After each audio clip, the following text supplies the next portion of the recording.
He's already part of my friends. I don't know. Maybe you can. Can you share profiles in chats or in the clubhouse? Yeah. Or yes, I can share. I will send you a message because I think he didn't. He still hasn't. Send you. J-Lo, do you have his profile? Do I have it? Let me check. Hold on 1 second. You know, it takes me a minute. All right, I have like 27 Alexes, but Alex S. Did he just completely close the app? Oh, let me put in Alex S. Hold on. No, I saw him pop in a few months ago. I don't know why he's not coming up. It's so weird. It's the way it is. Mary, I will send it to you. No problem. Let's see if I try to invite him if it comes up. Invite people.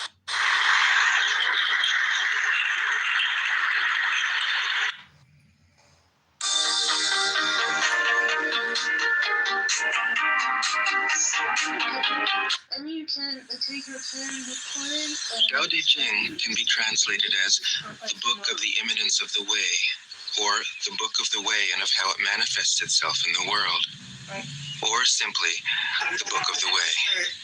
Since it is already well known by its Chinese title, I have let that stand. About Lao Tzu, its author, there's practically nothing to be said. He may have been an older contemporary. Trump gonna take your abortion rights.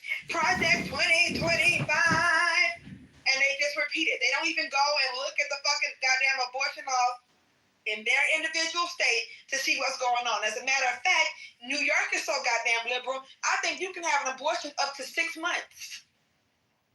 I looked at what was going on in my state. Because if a woman in my state says, I was assaulted, I want that bitch to go have her abortion.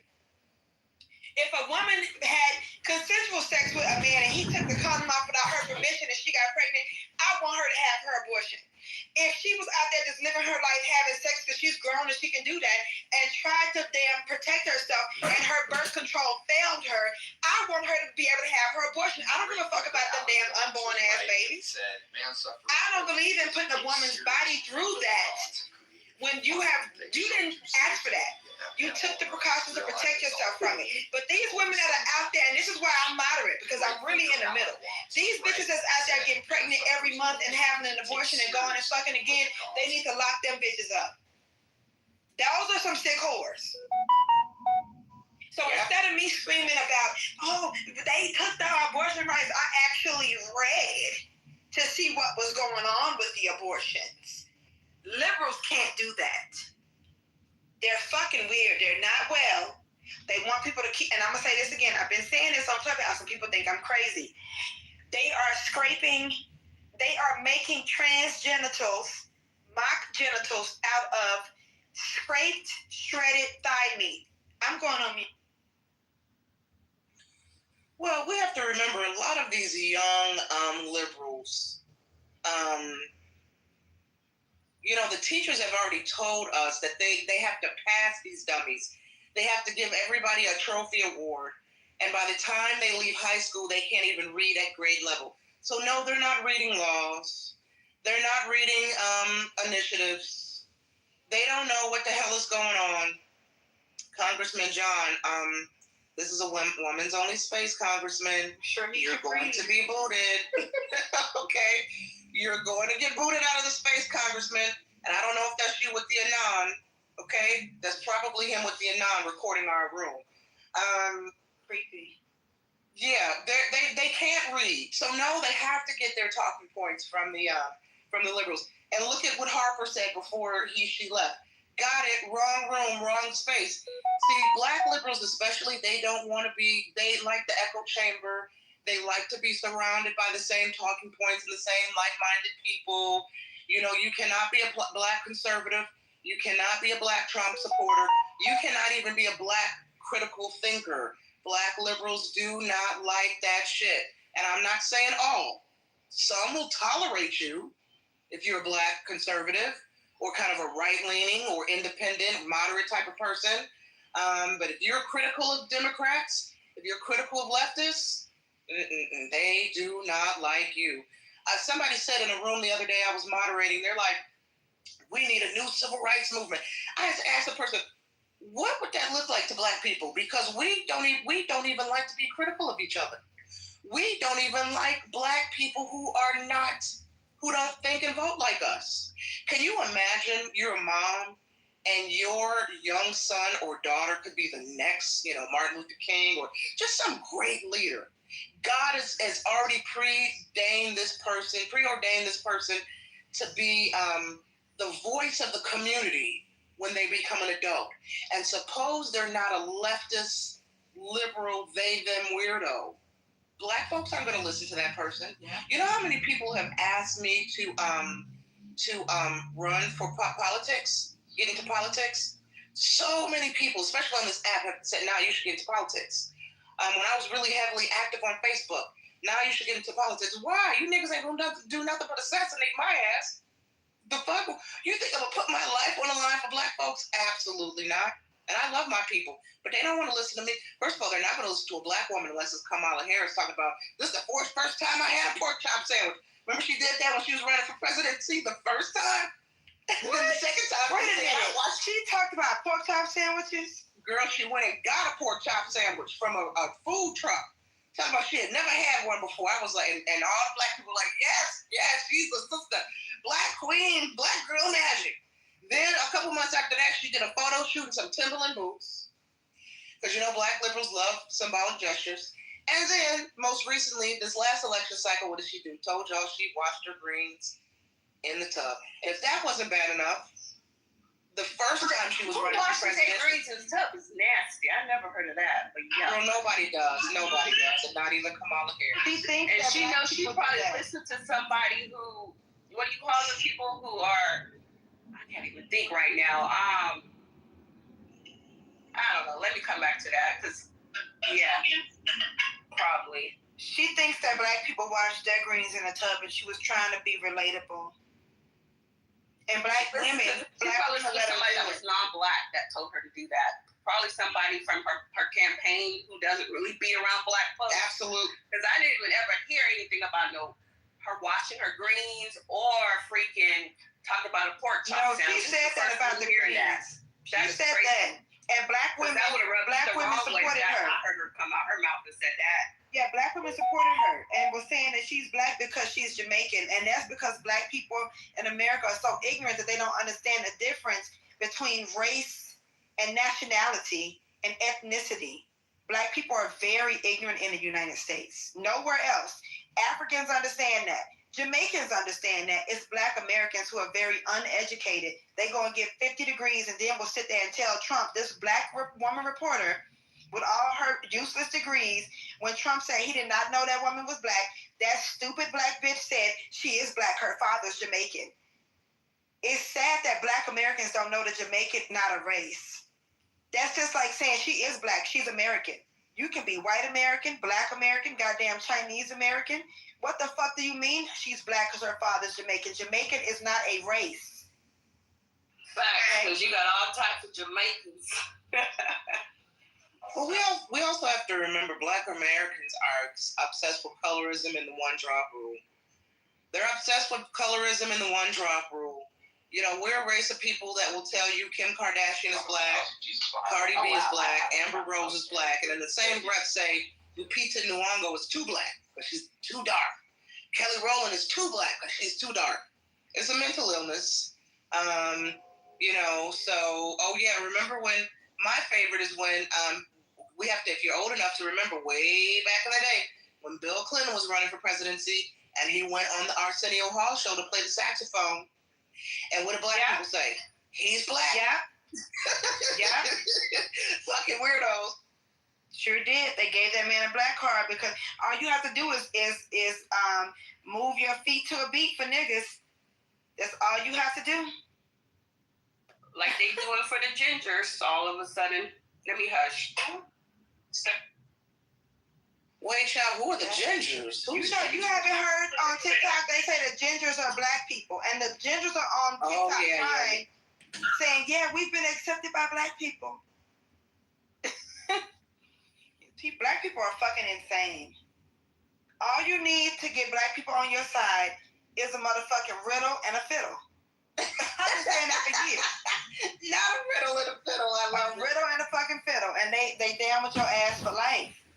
Just make them move their hips a little bit. It's sad. It's crazy. I'm telling you, it's weird as hell. There's this white girl on Instagram, and she does like these workout videos, but you could tell that she's like from the South somewhere and probably been around the blacks. So, because she kind of sounds like, you know, a Southern black woman a little bit, they're all in the comments saying, oh yeah, she one of us. Pass her the potato. Let her make the potato salad. It's embarrassing. It's fucking embarrassing. I don't understand that. But that comes from a lack of pride. They do that with biracial people too. And I don't care who's biracial. I don't care. Biracial is biracial. Biracial is not black. You don't get to mix gin and juice and tell me it's straight up gin. I'm not stupid enough to sit there and say, oh yeah, this mixie is black like me. No ma'am, you are biracial. You know, it's okay to be biracial. Your mama's white. We're not the same. My parents are black. As hell. But black people have such low self-esteem that they will let it, they don't gatekeep. Anybody can come in. Anybody. Because they feel like that's how you pretty up the race. By bringing in the mixies and the ones that sound like they have a little bit of a Southern drawl and probably had a black friend in middle school. You know, that's prettying up the race to them. When you care about something and value something, you gatekeep naturally.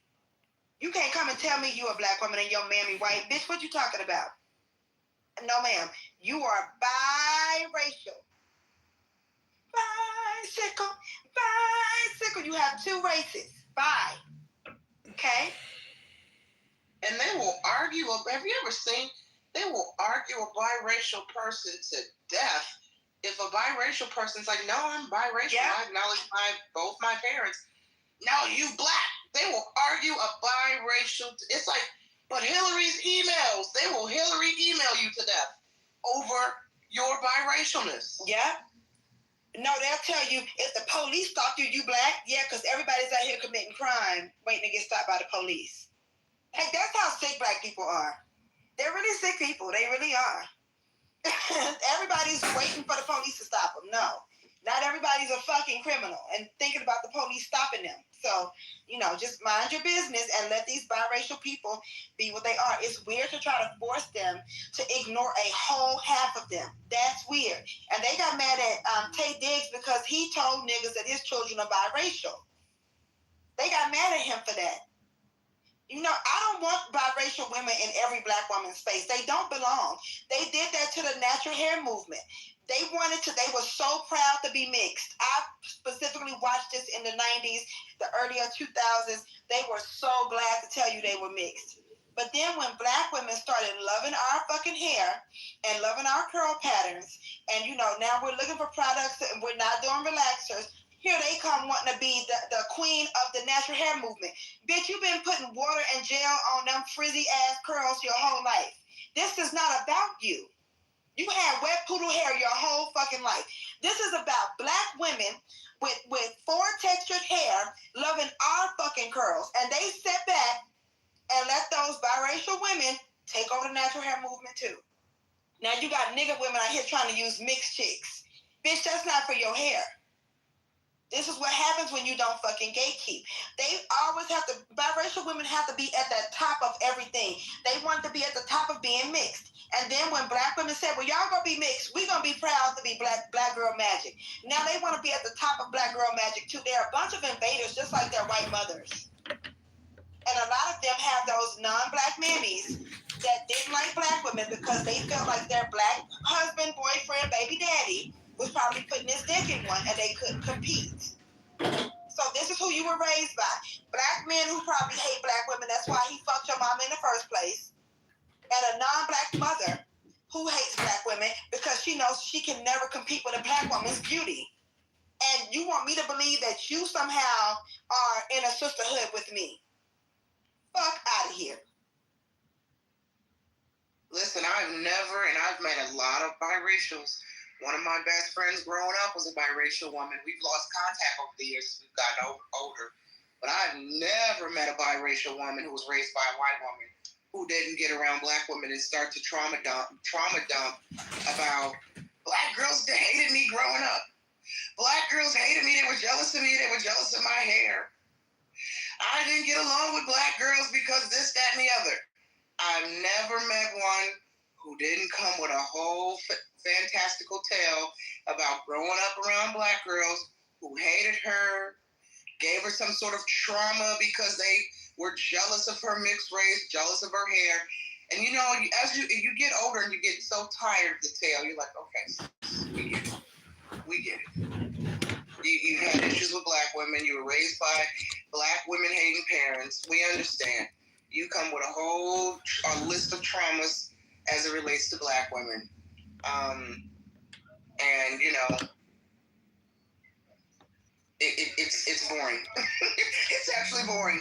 So if we got any biracial women in the house, please. Black girls don't want to hear your traumatic tales about how you were growing up and a black girl put bubble gum in your, long locks and was jealous of you because you dated all the hot black jobs.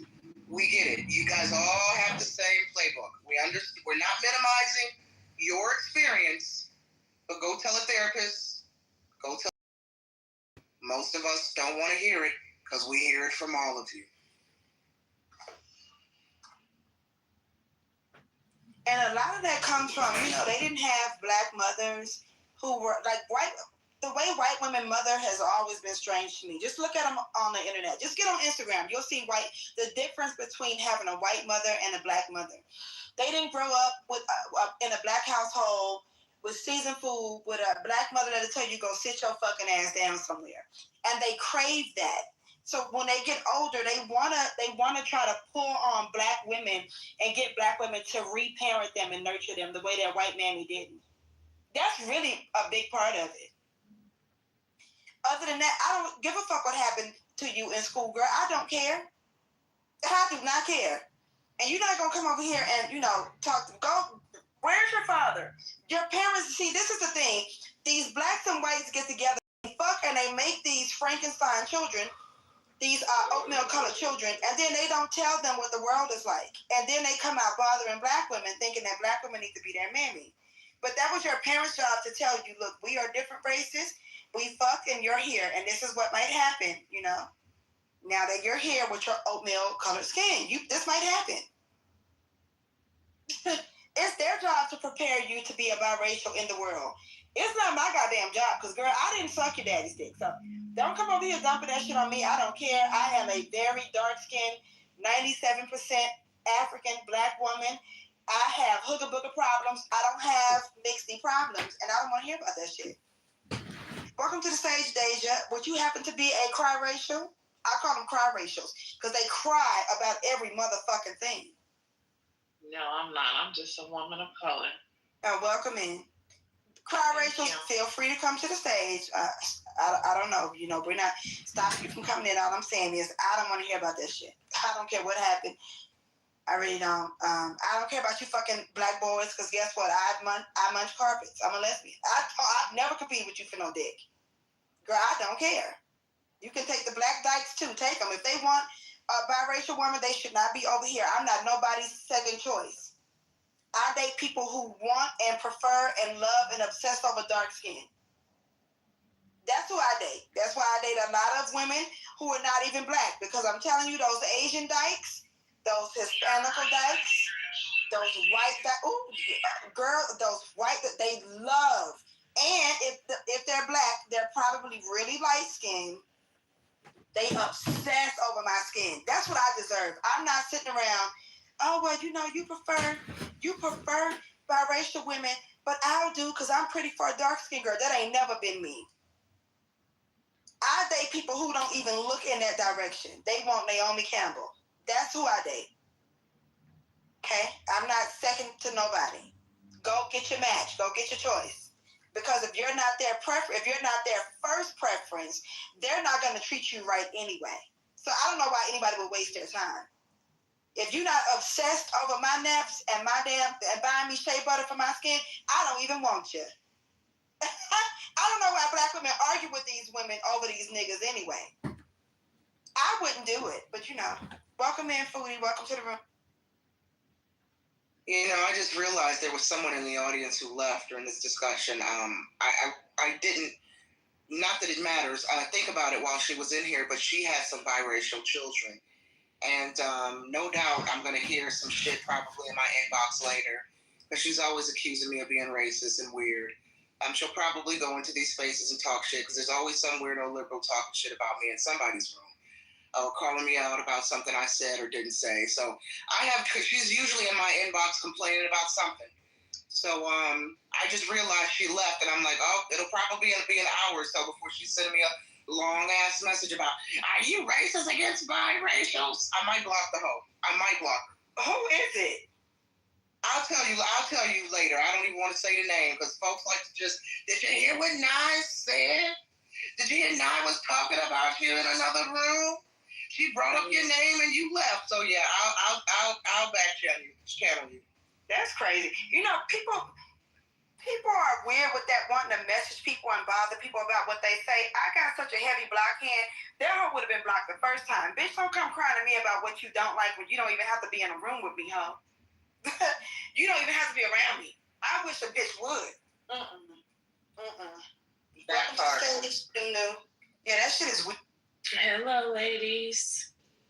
Hello, Nunu. Are you a cry-racial, Nunu? Can you repeat that? Are you a cry-racial? What's that? A biracial that cries about everything? No, girl. I don't cry about nothing. I'm always making lemonade. I heard that. Okay. I don't play. No. I figure it out always, and I never cry. It's gonna get done. So who's doing that? Oh no, nobody in here did that. We were just talking about, you know, that weird thing that cry-racial women do. You know, when they come around black women, they start crying about how, you know, they were treated by the black girls in school like we're supposed to be their damn free therapists or something. I wonder if they know about BetterHelp.com. That'd be a good place to go cry about your biracial experience. Yeah, it's a good place to do it. BetterHelp.com, ladies. Check that out. Some racist ass bitches. Complain about how you were treated. Some racist fucking bitches. No, I work as a therapist. Fuck all of these bitches asses today. Really enjoy. I think it's therapeutic for them, and they get off on it a little bit to cry to black women with, they're jealous of my skin, they're jealous of my hair, they're jealous I'm light skinned, they're jealous all the black boys like me. Those be the same 3 talking points that they always recite. So no, I don't know that they want to go talk to a therapist, not unless she's black. That's the point. I don't like when people think that other people are jealous of them. Like, that's just, I don't know, that's like diabolical. Part of that is our fault a little bit. And when I say fault of black women, not all. Part of it is, and I won't even blame the biracial women. I won't hold it against them too much, because you know, in their defense, many of them, if not all, depending on the environment that they were raised in, I have no doubt that they went to school with a bunch of bonnet bandits who were gave them a hard time and gave them a lot of attitude because of their hair and their skin. Because again, we are a community of people obsessed with race and colorism and one-drop rules. Okay? And so I have no doubt that a lot of these women caught some heat if they were raised in a black neighborhood or around a lot of black girls, ratchet-ass black girls, who just gave them shit because of how they looked. So I get it, right? Unfortunately, for many of them, in my opinion, I believe that a lot of them think all black women feel this way about them. Remember the other night that white girl came in the room, we kind of had to coddle her and hold her hand and let her know we're not like the white black women that you probably have experienced in your life journey. We're not going to give you a hard time because you're a white woman. We're not going to shut down your voice because you're a white woman. We don't care if you suck black dick. We're not jealous if you're in an interracial relationship. We're not going to give you some attitudes because if you speak, Yeah. So some of them have to be coddled a little bit because of their experiences with black women. And, that is our fault a little bit. You're right, though. But you're right that black women probably have terrorized them because black women terrorize. Exactly. Yeah, they do. But listen, I got terrorized because I was black and not bald headed. Like, I guess I was expected to be bald headed because I'm black. Like, that's how weird black women are. My point is, though, they better go talk to their mammy about that. You can't come and burden my life with your biracial problems because I don't care. I don't care. I'm a woman who actually has color. We deal with a lot of shit. Nobody has time to be worried about you and your biracial light skin issues. Poor you for having wet poodle hair and people making fun of you. Girl, leave me alone with that. I don't care. I really want to tell them too, girl, I do not care. I don't care. But no, I don't doubt that those things happen to them. At least some of it they could be exaggerating. But I don't doubt all of it because black women terrorize. If I had kids, I wouldn't want my kids in a majority black school. I wouldn't allow it because I know how black children are, black people. I know how niggas are. Wouldn't be my kids around all that motherfuckers. No. Take your ass over there and learn how to play the fucking flute and play soccer or tennis instead of just football and basketball all day. Do that. I wouldn't be pushing my kids to be in all black spaces because black people terrorize the fuck out of you. I've seen it myself. Maybe it depends on the area you are in. I say that because when I came up here from South Carolina, I got picked on by not minorities, but up here in Washington, it's not all blacks. It's like you got your mixed culture and everything. So when you was talking about how the white woman or the biracial woman, whatever, for me, when I had to reflect on how I got picked on as a kid, it was mainly by biracial women because they didn't believe that I was full black because of my eye color. John Kitover, sorry ladies, John Kitover is streaming this room. That's right. He's opened a room about us.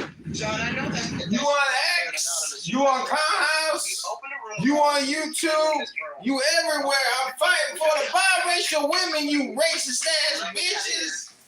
Fighting for the biracial women, you racist ass hoes. They don't get sex, and this is real. I'm not even saying this to be funny. I've been a phone sex operator for almost a fucking decade. But when men are not getting sex, they have time to do shit like that. Like nobody will fuck them, so they're just crazy. That's creepy. It is creepy. They call the phone sex line. And this person in the room, who do I need to block? Who is it? You can't. He's here under anonymous. They're creepy. The one, Anon. And what's really crazy is women don't get together and report men like that to the police. I bet you he has raped or assaulted somebody. He has a boundaries issue. When men have boundaries issues, I bet you there's somebody somewhere with the story. They need to be reported to the police, not to Clubhouse, to the police, because I'm telling you, there's somebody somewhere that man has done something to. It's not normal to be a man and on apps stalking, harassing women and streaming women's rooms. That's some beta male incel shit. It's creepy. So now, John, I have to, this is unfortunate. Now I have to block you and watch this. Hold on. You got to do this for John. Hold on. You got to give me 30 seconds. This is, 30. We got to play 30 seconds of music because YouTube doesn't allow it. He can get his account clipped. I've heard when the music starts playing, he starts blasting some sort of horn on his YouTube channel to drown out the copyright music. Otherwise, if the copyright music plays in the background, he could get clipped or his account shut down. So let me play 30 minutes of Biggie Smalls. Also, send me the YouTube channel. Oh, yeah. Fucking racist ass bitches.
men.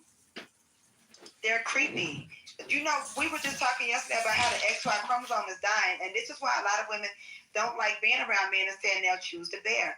They are such creeps. Men will follow you on the street instead of just saying hello like a normal person. They'll follow and watch you. They're very fucking creepy. They're creepy. I've been talking to creep. I get paid to talk to them. For almost 10 years, I've been hearing them admit how creepy they are. They love to admit it to women who they feel don't know who they are. Now, here's the thing. Kitover has multiple, because he's running for Congress here in Illinois. He has multiple YouTube channels, but his name is John Kitover. I sent you the main one that's streaming live now. And like by streaming live now, 600 fucking subscribers. That's shameful. Girl, go ahead. Yeah. Nobody channel right now weirdo. It doesn't appear to be streaming this room. I haven't clicked on it. The title is different. But in the hallway, he had a room open. That's what he does. He'll copy the room. He had a room open that was streaming He's all streaming the room. I just clicked it. It's on YouTube. Yeah. He's with 600 people, and nobody's even watching. He's creepy. Yeah. See what I'm saying? You need to report that man. I'm telling you. Remember I said it. You need to report him to the police. I'm telling you need to report him. Yeah, no doubt. Kitover, I don't know why you're in here. I don't know why you're harassing black women. That's so weird. Surely. I mean, doesn't Pepe have a room open right now? Oh, that's right. He got clipped again. But surely you can go in Pepe's room or Brad's rooms or, you know, all the big white content creators that always got something fabulous going on. Surely you can go in one of their rooms and go stream them, right? Where's Matt Cool? Where's who else? Who are some of these other people? Go stream them. Why are you harassing women? It's so weird. It's so weird. And I don't even think you like black women. That's the thing about it. So I don't even know why you're in here. He's going in for attention. I would just get back to our conversation because he just wants attention from women. Yeah. That's an energy vampire. Yeah. For real. They're creepy as fuck. Something happens when their mothers don't, either their mothers like molest them or their mothers don't love them or something. Because a lot of white men do have that weird incest obsession with their mothers. They talk to me about it on the phone. I have recorded phone calls. I could play for y'all. Y'all wouldn't believe that shit. A lot of white men want to fuck their mothers. Like those weird, creepy beta males, they always have a problem with their mother. So it's every woman's fault that their mother undressed in front of them or whatever happened. This white man, he was just like this creepy stalker. He used to drive to his mother's grave on the phone with me. He would call me on the phone sex line. He would drive to her grave. He said he had a shovel, and he was going to go dig her up and fuck her bones. I'm not making this up. Like that creepy, stalkerish white male collective, they need to be, like the FBI needs to get on those people because they're really unhinged. They really are.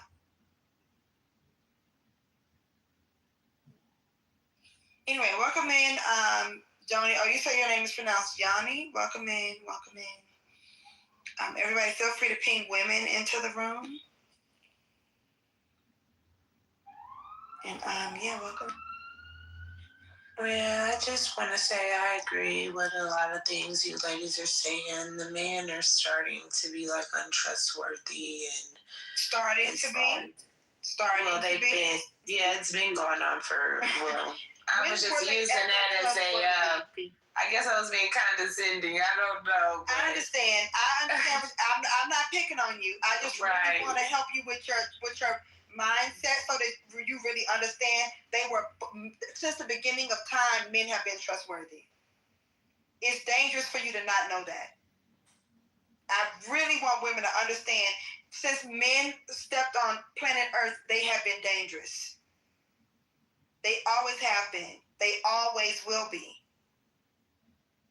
But go ahead, Nunu. Go ahead, what you were saying. Go ahead.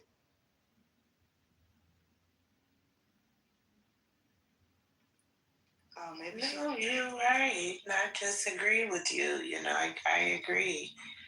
You know, it's just they are dangerous. You know, you don't feel safe with them. You don't know what they're gonna do, and they always have a modem, and they always want to do something. I don't know. It's just a game or hurt somebody. So I don't know. I don't get involved with them. All right. I'm telling you, I'm a woman that I don't fool with it. I don't deal with it. I protect my peace. Yeah, as you should. As you should. Because there's something's wrong. But we were talking about this in my room before. The XY chromosome is defective. And see, a lot of women don't like to hear this, especially women who have sons. I feel like when they push out that afterbirth, some of their brain cells goes with it because they will kill you over their dusty ass sons. But regardless of how you feel about your son, he's still a male, and the XY chromosome is defective. Okay? The Y is a broken X. They're broken. They are broken.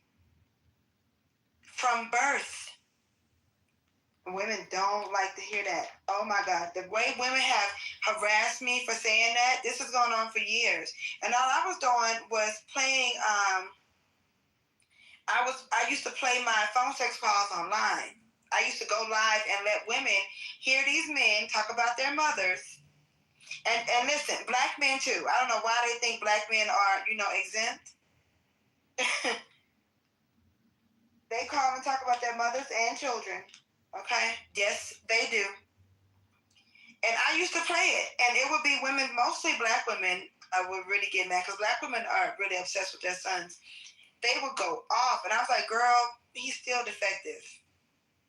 Regardless of how much they're not mad at the men for saying these things. They were mad at me for exposing it. Why would you tell people about that? Bitch, I'm just telling women to be safe. If you don't want the message about being safe, then don't sit here and listen to the message. Like, you can go to, another channel. You don't have to be over here.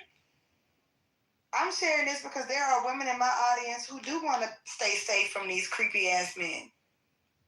And they do want to know the kind of creepy shit that they say. And they do want to pick up on, like, the patterns. When you see a man doing this and that, this is what he's up to. So that they can keep themselves and their children safe from these predators. If you are not one of the women who want that, don't listen. That's fine.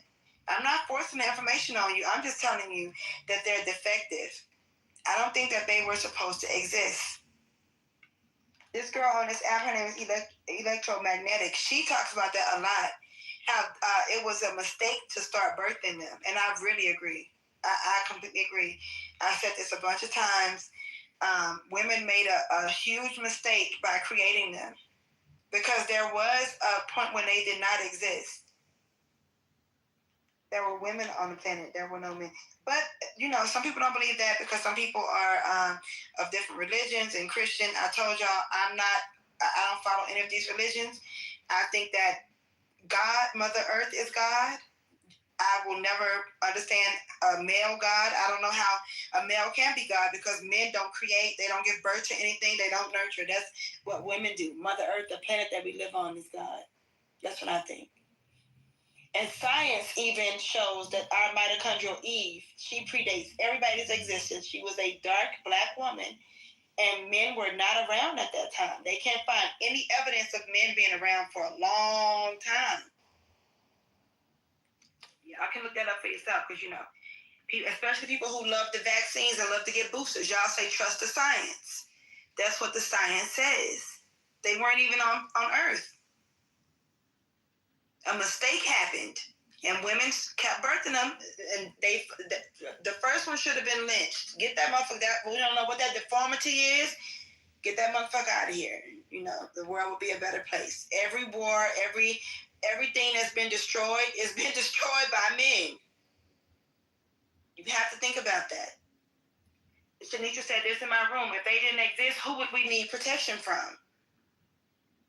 Most of the time when you need protection from another woman, it's usually over some kind of competition over some dusty, dirty, funky ass man. So if they didn't exist, what would be the problem? Okay. So Marley and ladies, anybody who has a YouTube channel, I encourage you don't have to, of course, but numbers matter. Click on that link I shared and just report the video. report the channel, you know, and maybe the more of us who report it, it'll get taken down, the video will get taken down. So I encourage We can get the whole channel taken down. So what are you guys referring to getting taken down? So if you go in the chat, okay, so there's a guy on here, his name is Congressman John Kitover. Allegedly, he's running for Congress here in Illinois.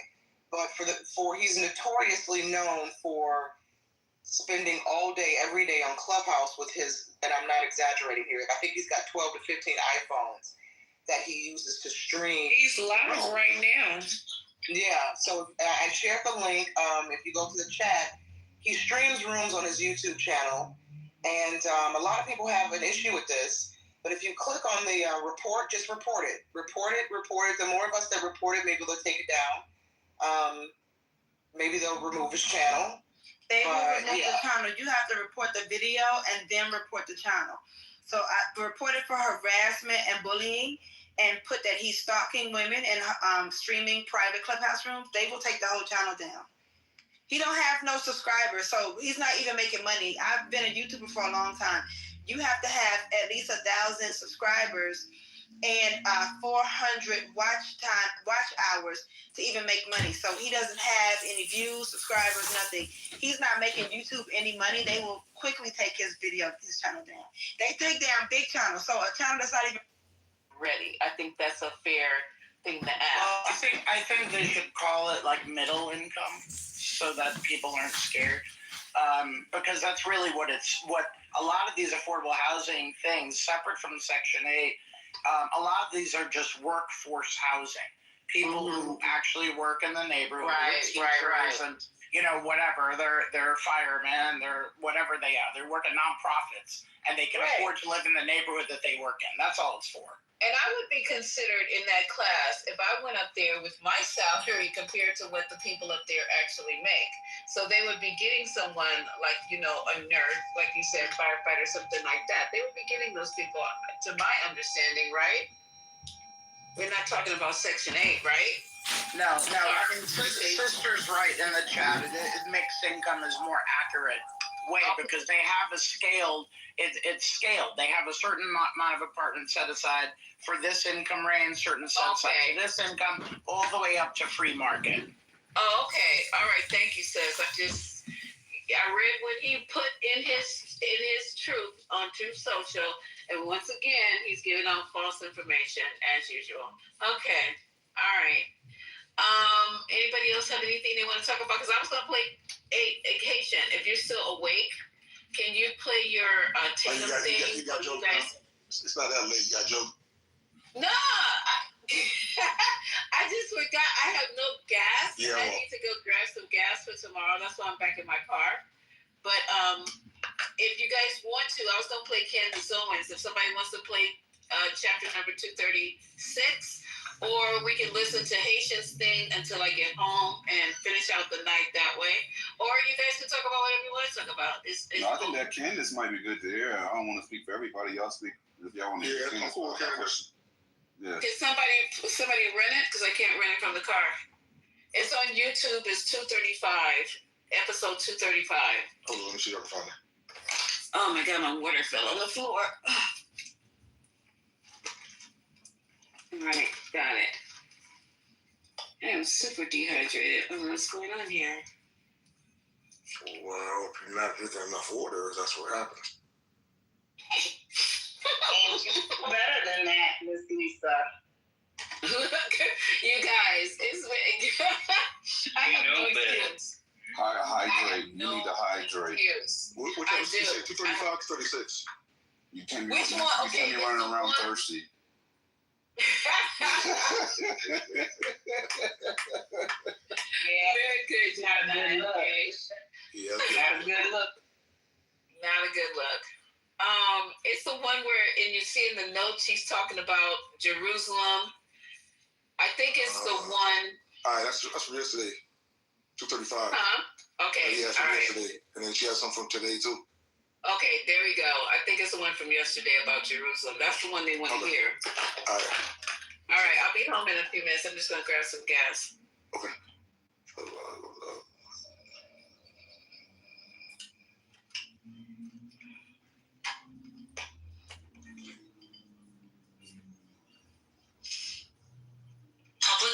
executed before the world.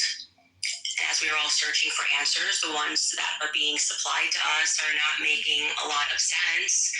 And some people, I would say, are speaking too much, or speaking on behalf of other people. I don't like it. I will say something that I think brought the world a lot of relief, also, sadness. We were grieving with her, was when his wife, Mrs. Erica Kirk, addressed not just the nation, but the entire world. Her words were very powerful. And we just have a very brief portion of her remarks, which you should pursue in their entirety. But here she is.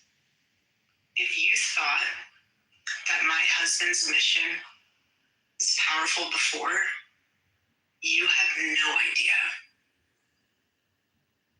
You have no idea what you just have unleashed across this entire country. In this world, you have no idea. You have no idea the fire that you have ignited within this wife. The cries of this widow will echo around the world like a battle cry.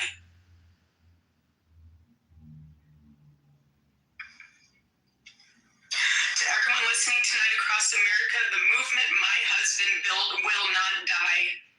It won't. I refuse to let that happen. It will not die. Beautiful, powerful words. Charlie had just one wife.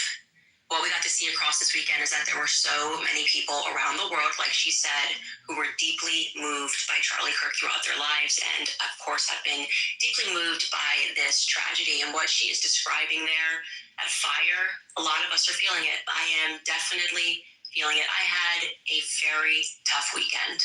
I will say this, my entire life I've not been much of a crier. It is not my choice emotion. I'm not a person who bursts into tears, and some people are like that. This weekend, I didn't just cry, I wept. I wept for Charlie, obviously. I didn't make it through the tribute to him on Friday, and for those of you who wanted to see me in a moment of weakness, that was delivered to you fair. Yeah, I watched my friend get shot in the neck. Yeah, that's what happened. I just want to say that he was publicly executed again before the world. The question is why, right? When you are in a state of grief, you go through a lot of emotions, and I'm arriving right now at a lot of anger. The audacity of some people. It has taken much restraint and prayer, and I had to speak with a priest. I had to go to confession. These emotions that I am wanting to respond with Charlie in his own words. People that are coming forward and saying this is what he thought and this is how he should be remembered. It just feels really inappropriate to me. I didn't know what to do other than to scroll through messages between me and Charlie, regarding which there are a ton of them, and kept going back and watching the many videos of us dancing to the song Power, and it felt appropriate to reach out to TA, speaking about things, talking about his mode when he wrote the song. You're right. That's what he does. Sometimes he does yoga and live streams himself doing yoga in his underwear while streaming folks' rooms on Clubhouse. She ain't wrong. Hey, Anonymous, can you come on stage, please?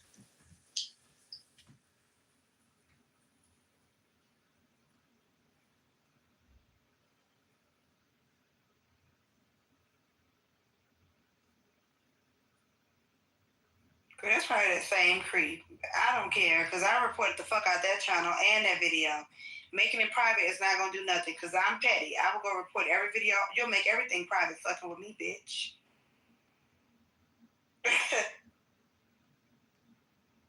Everything will be private. I report everything on that motherfucker. And I'm going to keep fucking sending reports. And I'm going to send them an email to show that this is my room that you streamed.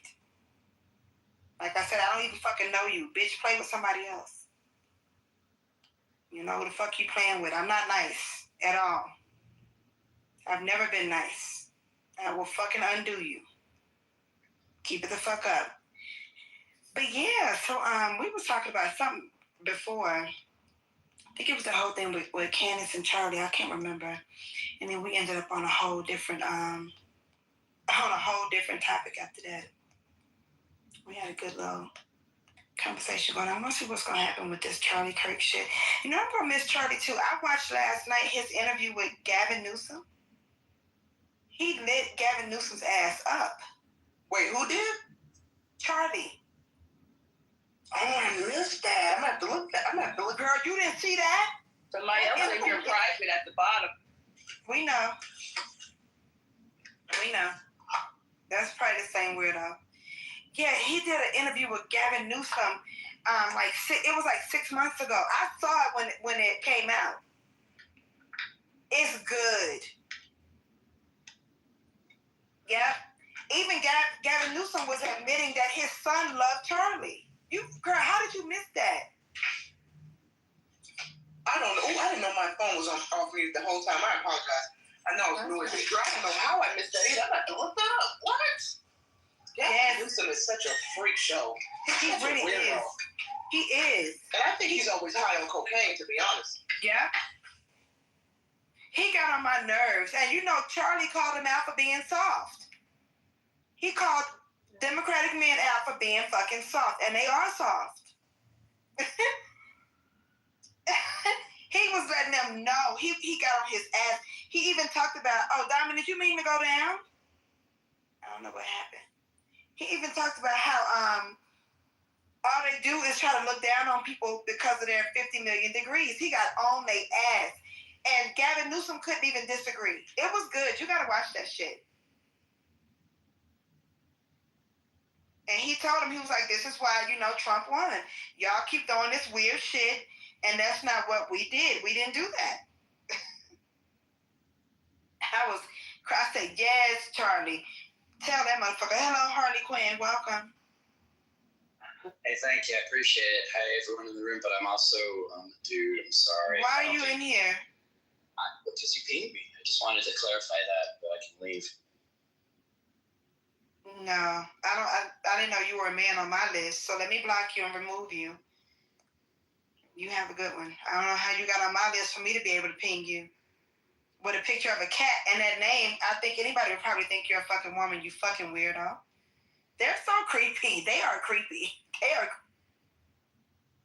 He sounded like a they, them. Probably came in the room before and said he was a woman. That is crazy. And even the queer men, I don't think we can trust them either. I hate to say it. I'm sorry. I can confirm for you that you can't. Have you seen all those weird-ass trans women on TikTok saying that they're going to punch women in the face if we look at them wrong in the bathroom? No, put that in the chat. Yeah. They can't be trusted. They're men. They are ex-wives. The fags can't be trusted either. I don't trust none of them. And they always think somebody hating on them. That's the part where I say something wrong with them.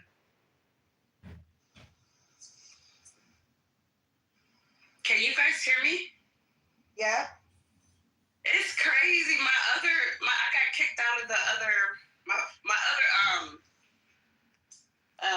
profile got kicked out. I don't know. I can't even join back in, so I don't know what's going on. I think whoever this person, somebody. No, but you had both in here at one time. You didn't hear when I said, did you get kicked down or something? Yeah, I don't know, but it's not letting me join on my other phone. So I was thinking that somebody who was at I don't know, my whole thing, I was like, wait a minute, did this person just be in the room or something? I wish that motherfucker would. So it wouldn't let me join. So I was over here like, wait a minute, I ain't got time for the stupid stuff. But yeah, that was weird. I don't know, that's strange.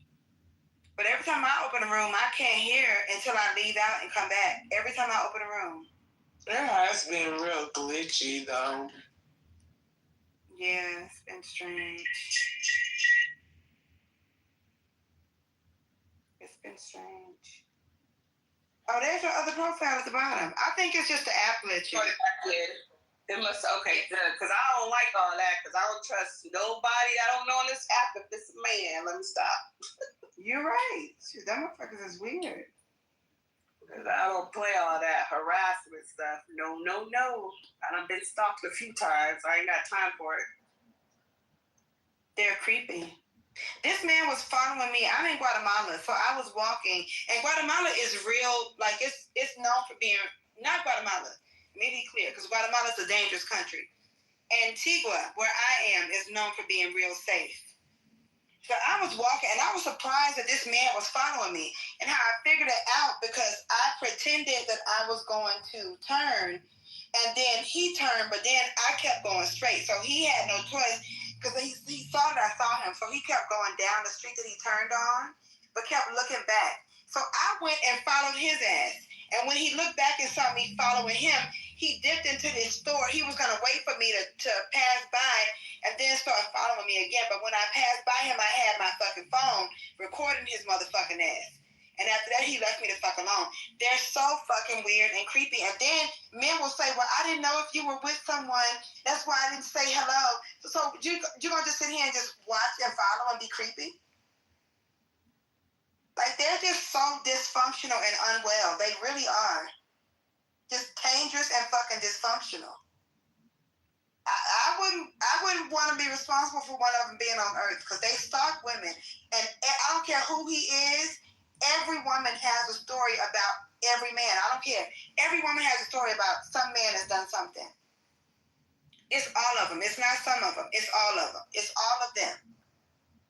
All these years that I've been doing this work, I cannot pinpoint for you a specific race or age group or class group. You can't trust them around your kids. They keep their eyes wandering and moving. No, but for real.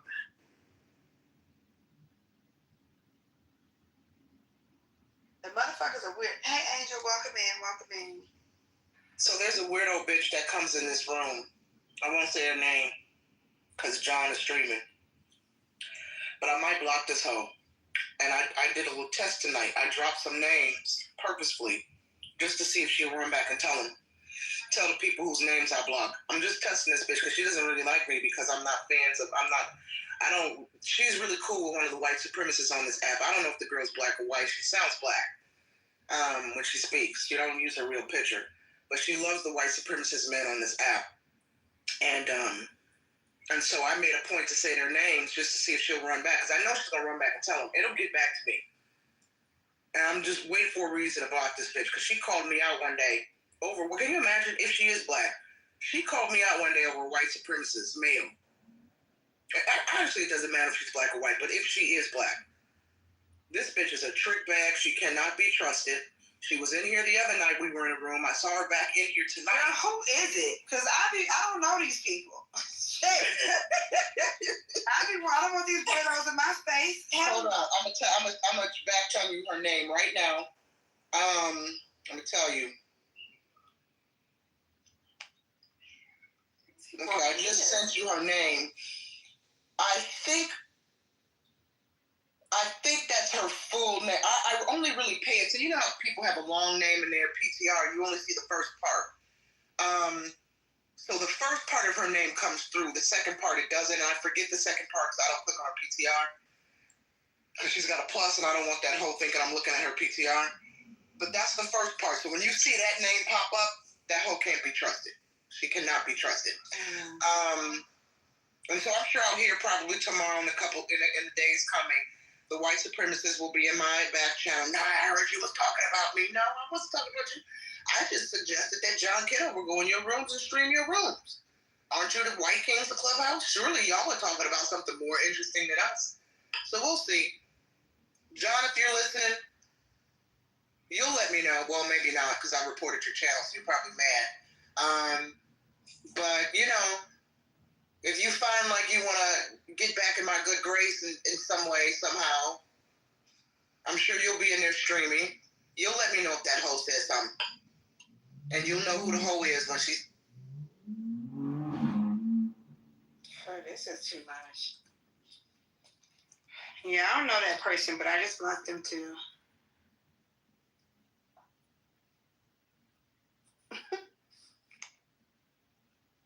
There's a lot going on. These people are mentally ill on this app. Behavior is not normal. It's just not normal.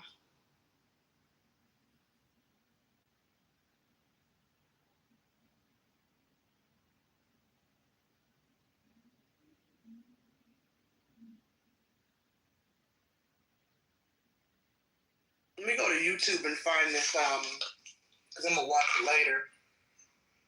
This Charlie Kirk video with Gavin. I can't believe I missed this. It's on Gavin Newsom's YouTube channel. You know, he has that corny ass podcast. And it's on his YouTube channel. It was good. He was telling Charlie Kirk that when he was coming to interview him that morning, his son woke up at 6 a.m. and wanted to come meet Charlie and wouldn't go to school, didn't want to go to school. So Charlie was like, okay, so did you bring him? He was like, no, he went to school. Charlie's messy ass was like, wow, you closed the schools for 2 years and he can't have one day? I was cracking up. He was on his ass about that COVID shit. It's true, though. It's true. They shut everything down. Now your son came this one day to meet Charlie. The hell? His son is probably going to resent him because he could have met him and now that man is dead. He said his son was really he really liked Charlie. He really loved him. And his niece was at Charlie's rally like the night before or some shit. So, yeah. Yeah, that was good. That was a good episode. If y'all didn't watch it, y'all might want to watch it. If you don't care about politics, you won't care about it, but it was interesting.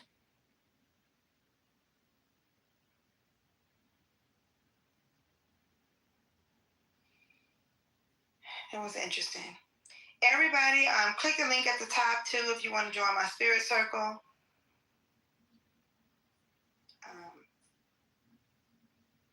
You know, Tom, you've been in my space for a long time. I don't think you've ever been in my spirit circle. I don't know. Maybe you don't care about the spiritual stuff. I haven't been to it.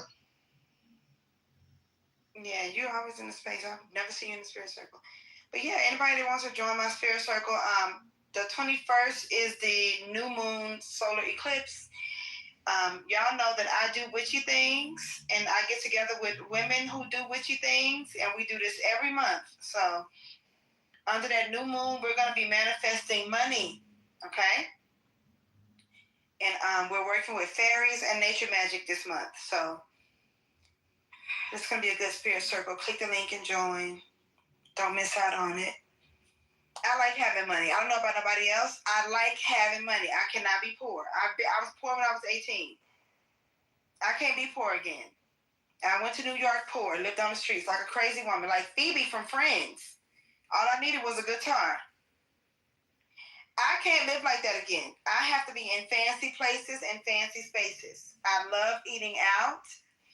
I love traveling. I love living in beautiful Airbnbs now that I don't live in New York anymore. So I have to get around, okay? And I do my little money magic. The women in my space, they do their money magic, protection magic. If they want to do love magic, that's on them. Do love magic. It's a very powerful space to be in. So yeah, feel free to join it, and we'll meet on the 21st, 22nd, and 23rd. The Spirit Circle is $49.99. I keep it at that amount because I want it to be like a cute little, a cute little addition to your monthly self-care. You know, something that you can just throw in with your self-care costs every month. If you want to come in every month. If you don't, then, don't. It's on you, but I'm ready for the 21st. That's going to be a powerful day.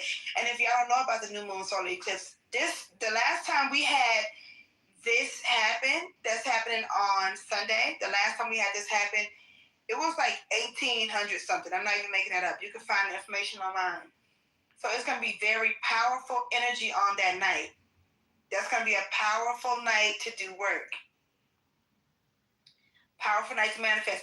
Nye, I know you asked me before. You said you might have, you might need a little help with a little something.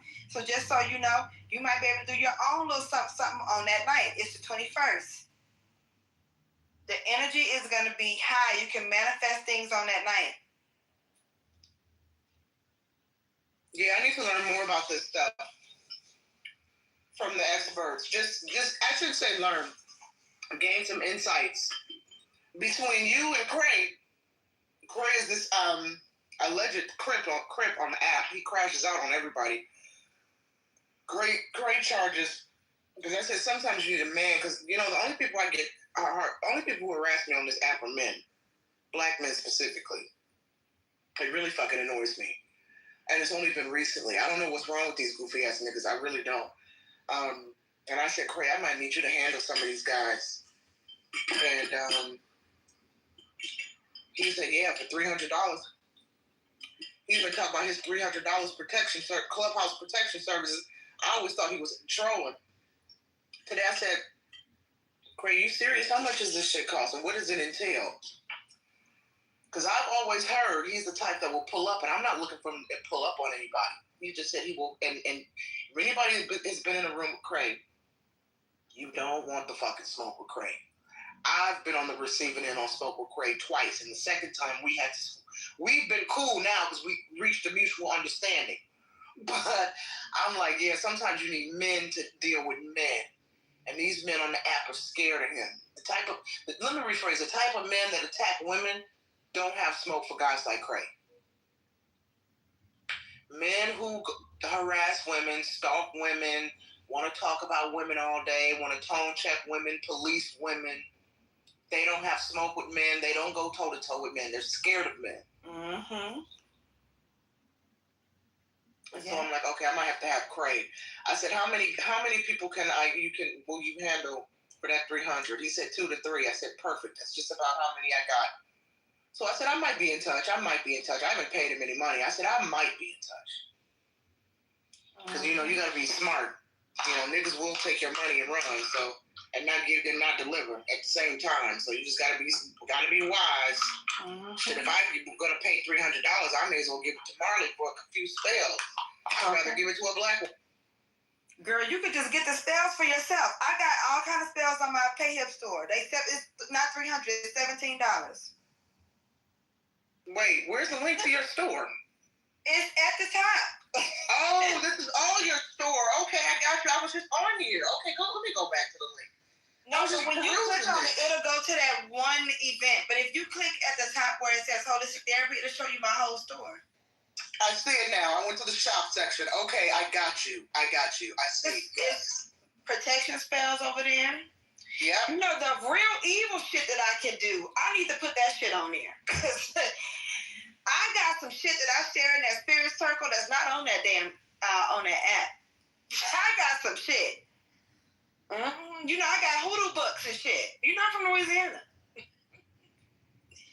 We get in that spirit circle, I open them fucking books. Wait, I don't mean to change the subject just really quickly. I was just scrolling down.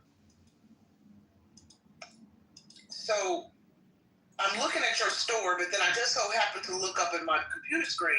Because the last time I had a window open on my computer screen, I was on sandrarose.com, but I never really went down the site because we got distracted with other things. So I just am scrolling. I look up. Y'all heard about that black boy that was found hanging in Mississippi? There was a white man found hanging too. Both a black student and white man found hanging from trees in Mississippi on the same day. What the fuck? Yeah, that girl, somebody was just in here saying that they said that the boy hung himself or something. When I first opened the room, somebody came in here talking about that and said that the police are saying that he hung himself. For some odd reason, I just don't believe that. Nah. They always say that in these these modern day black lynching cases. Anytime the police say he hung himself, there's no foul play, I 100% believe it was the cops who did it. You know, they did that to Sandra Bland. They said she hung herself. Yeah. I went to Waller County Jail to investigate that girl's murder. I was there. I was trying to get arrested. That's how crazy I used to be. Because I wanted to get in there and see that jail for myself. You can't tell me that girl who was that tall hung herself on that short-ass thing. And then she was dead in her mugshot. We all saw her face. We drove to Waller County Jail to see what was going on. First of all the post-traumatic slave trauma and generational trauma that the Black Boule and the so-called scholars and the elders claim that Black people have. Niggas are not hanging themselves. I'm sorry. I just don't believe this. I mean, don't get me wrong. I'm sure we've heard stories of Black folks, being so traumatized and tricked out they can't go on, they hang themselves. But who's going to get a rope and hang themselves from a tree? That is white man, white supremacy's bullshit. But folks, especially men, if they want to take themselves out, they're using a gun. How often you hear about a Black man getting a rope and going to hang his ass in a fucking tree? Like, come on. I just don't believe it. You'll hear him probably hanging himself in his bedroom, or maybe the rare cases over the past, 10, 20 years, very rarely. Sure, you'll hear about suicide. You'll hear about a suicide by hanging in a house. Rarely. But a tree in the woods? No. That's not what we do. Yeah, I agree. But it's Mississippi. That's why so many Black people in like Mississippi and Alabama, that's why so many of them are Democrats, because they insist on staying in Mississippi, Alabama, all these racist ass places, and then they're so ignorant and they don't travel, so they think that all white people are like that. I remember, I don't know if y'all remember that case where that guy, what was his name? He choked out that nigga on that train that was harassing people. Daniel Penny. Daniel Perry. Let me go look it up. I think it's Daniel Penny. Yeah. So when that happened, first of all, the Black boy that he choked out, that nigga had already punched 2 old people in the face on the train. An old Black woman, he broke her nose, broke her face. He had already attacked 2 elderly people on that train. And then that day when the white boy stopped him, Black people even said that he was on the train saying, "You're going to have to kill me," and all that crazy shit. See, just because Black people are cowardly doesn't mean that white people are. When it comes to motherfuckers acting a fool in public. So he choked his ass out. This motherfucking weird lefty gay boy from Alabama somewhere had the nerve to say he didn't have to choke him out. Yes, the fuck he did. That he was going to end up killing somebody. It could have been somebody Black. Y'all don't care about that. You just want Black men to be able to act a damn fool. He gonna say, well, the white boy should have been on his side of town. What the fuck are you talking about, baby? We are not Alabama, Mississippi, where y'all have segregated neighborhoods and shit. We are New York City. We are a fucking melting pot. White people don't have no side of town. And furthermore, Black people wouldn't let them motherfuckers think they can't have a side of town in motherfucking New York. We'll burn that bitch down. Exactly.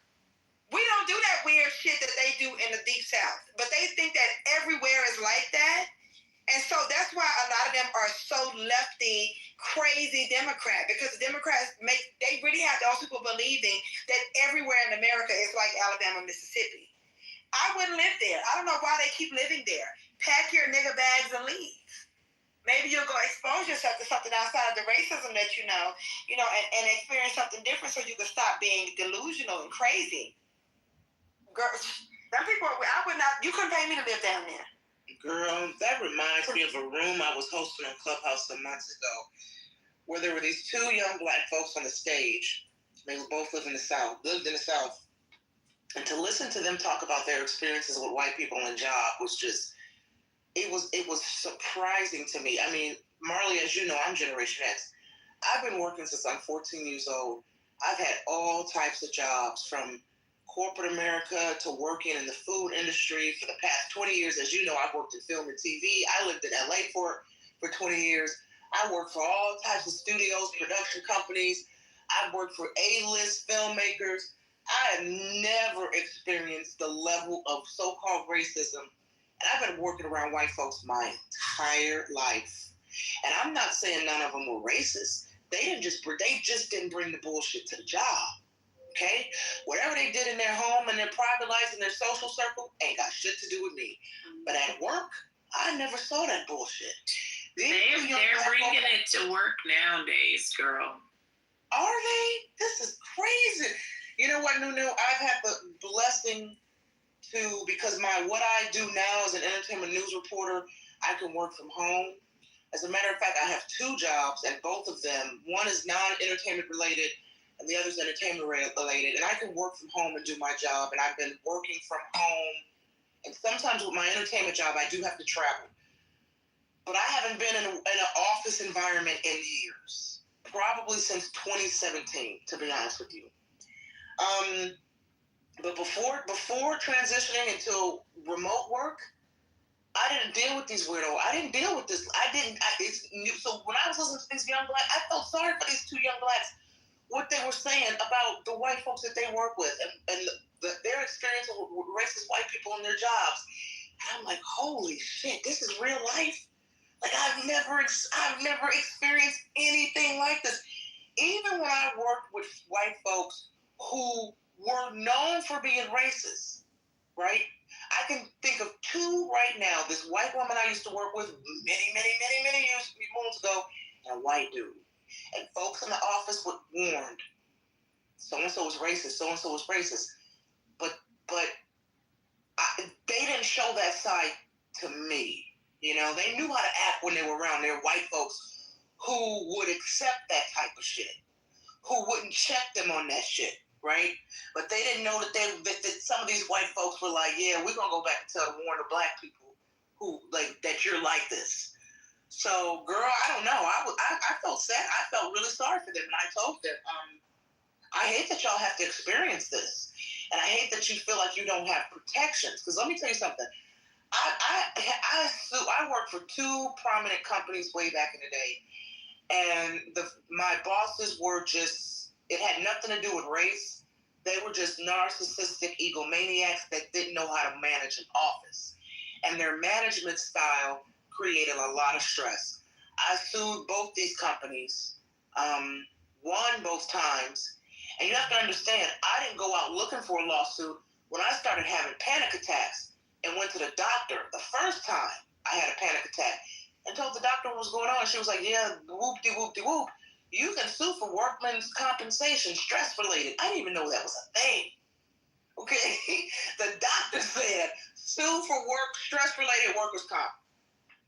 And I did and won. So then when I transitioned to another job, and it was the same bullshit, I said, oh, no, y'all are not going to stress me out and have me in the hospital again. I'm about to sue you motherfuckers to send a message. Corporate America has to learn. This is why, they called it, when I was growing up, they called it sensitivity training, right? Now, in the past couple of years, they changed it to diversity training. But when I was growing up, it was called sensitivity training because white folks didn't know how to coexist with people who were different. They needed sensitivity training, and they complain about it now because they don't understand. Well, why do we need diversity training? Why do we need sensitivity training? Well, because you motherfuckers don't know how to act around people of color. You don't know how to act around women. You act really sexist. Like I can recall when I was working for this magazine at a corporate party. Y'all gonna think I'm making this up.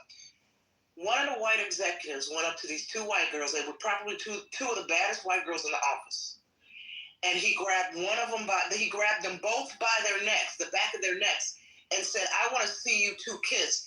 And he slammed their faces together. Okay? What? And one of the girls, and he broke one of their teeth. They sued and won millions of dollars. I'm not making this up. And they wonder why they need sensitivity training.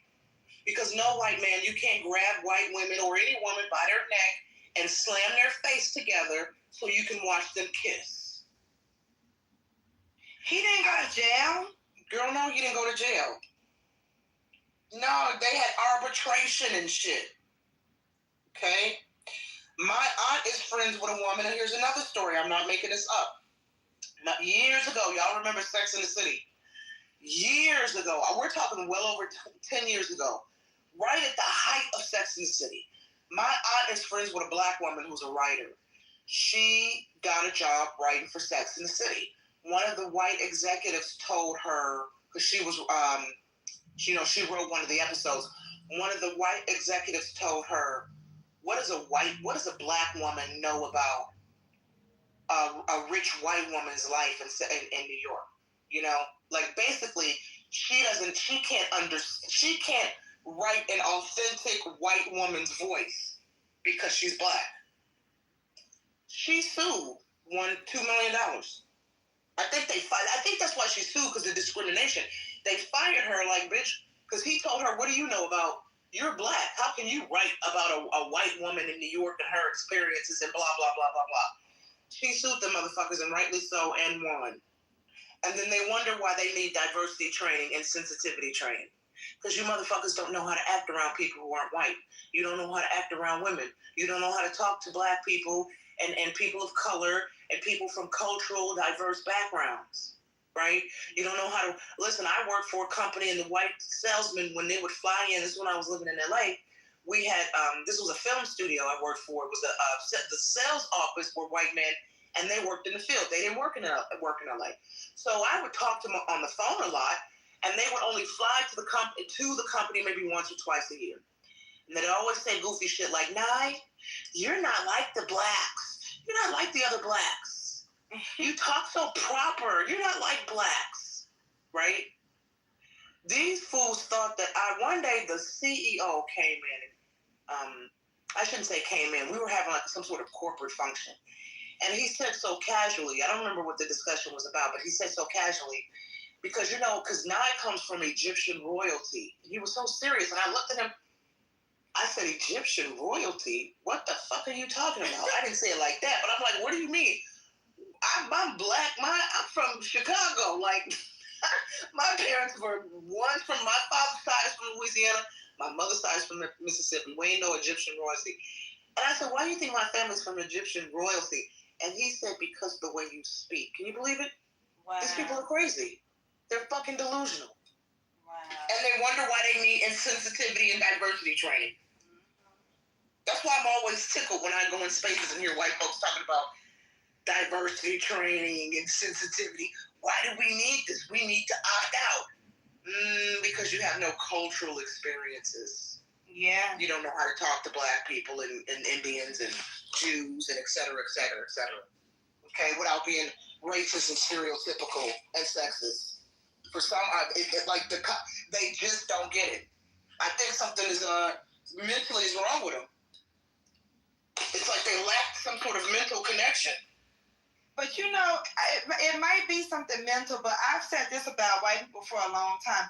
They definitely lack spiritual connection. And I think that's what it is. White people are spiritually hollow. There's nothing there. And that's why they're always dipping into other people's culture, other people's spirituality. They're so obsessed with everybody else's everything. It's like they don't have a natural connection to Mother Earth. But I feel that black people, I know for sure, those black people who are like very spiritual practitioners, even if you see, let's say, example, something growing out of the ground, a plant or something, and you don't know what, you can't identify it. But it's like black people we can feel and smell and see that we might need to leave that alone. White people don't have that. They don't have that with nature at all. Which is why they want to kill everything in nature. Yeah. Sorry, go. No, you're right. And they're always getting attacked by something. They don't know how to leave things the fuck alone. They can't. That's a disconnection from nature and spirit. And black people just naturally have that. We naturally connect, even if you don't realize it. But we have it's something in us that would tell us we might want to leave that where the fuck it's at. Not white people. They just can't. They have to bother every fucking thing. There's something spiritually hollow about the whites. And that's why I don't trust their children. The biracial ones either. I just don't. Because something's wrong with you. Something's missing somewhere. There was this white man. He took his dumb ass to bother this fucking tribe. This tribe that's not bothered by society. They're separate from society.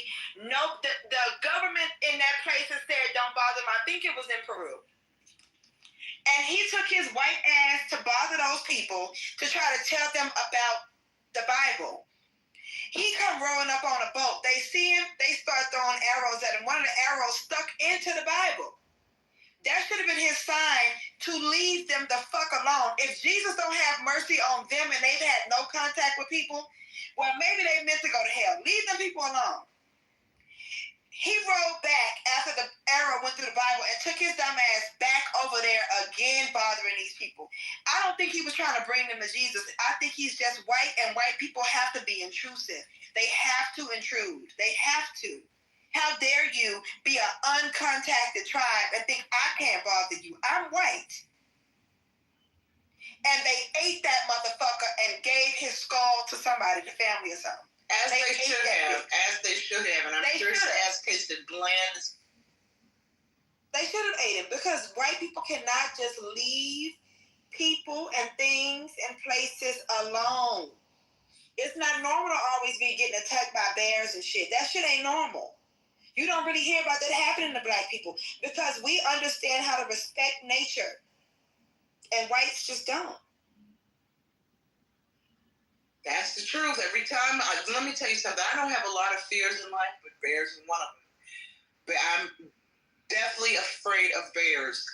I will not live anywhere where there is there's a possibility where I'm chilling in my backyard, sipping on a cup of tea, and I look to my left and a bear is going to roll up. Okay? So the past, anytime I hear about a bear attack, I just heard about within the past 2 or 3 months, bear attacks. Always involving white folks. Always involving white folks. And it's so strange to me. You know, they like going hiking in woods and shit. Nothing wrong with going hiking. But my first question, I lived in LA. If anybody lived in LA, y'all know about Runyon Canyon. And I used to go to Runyon Canyon a lot.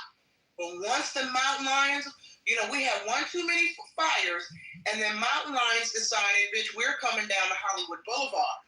We're not going to stay in the desert, in the mountains and the trees any longer. We're actually going to come out to the street. Once the mountain lions started emerging in numbers that was abnormal, I stopped going hiking in Runyon Canyon. And then, of course, when I would hear about the attacks from mountain lions, it was always white folks being attacked, right?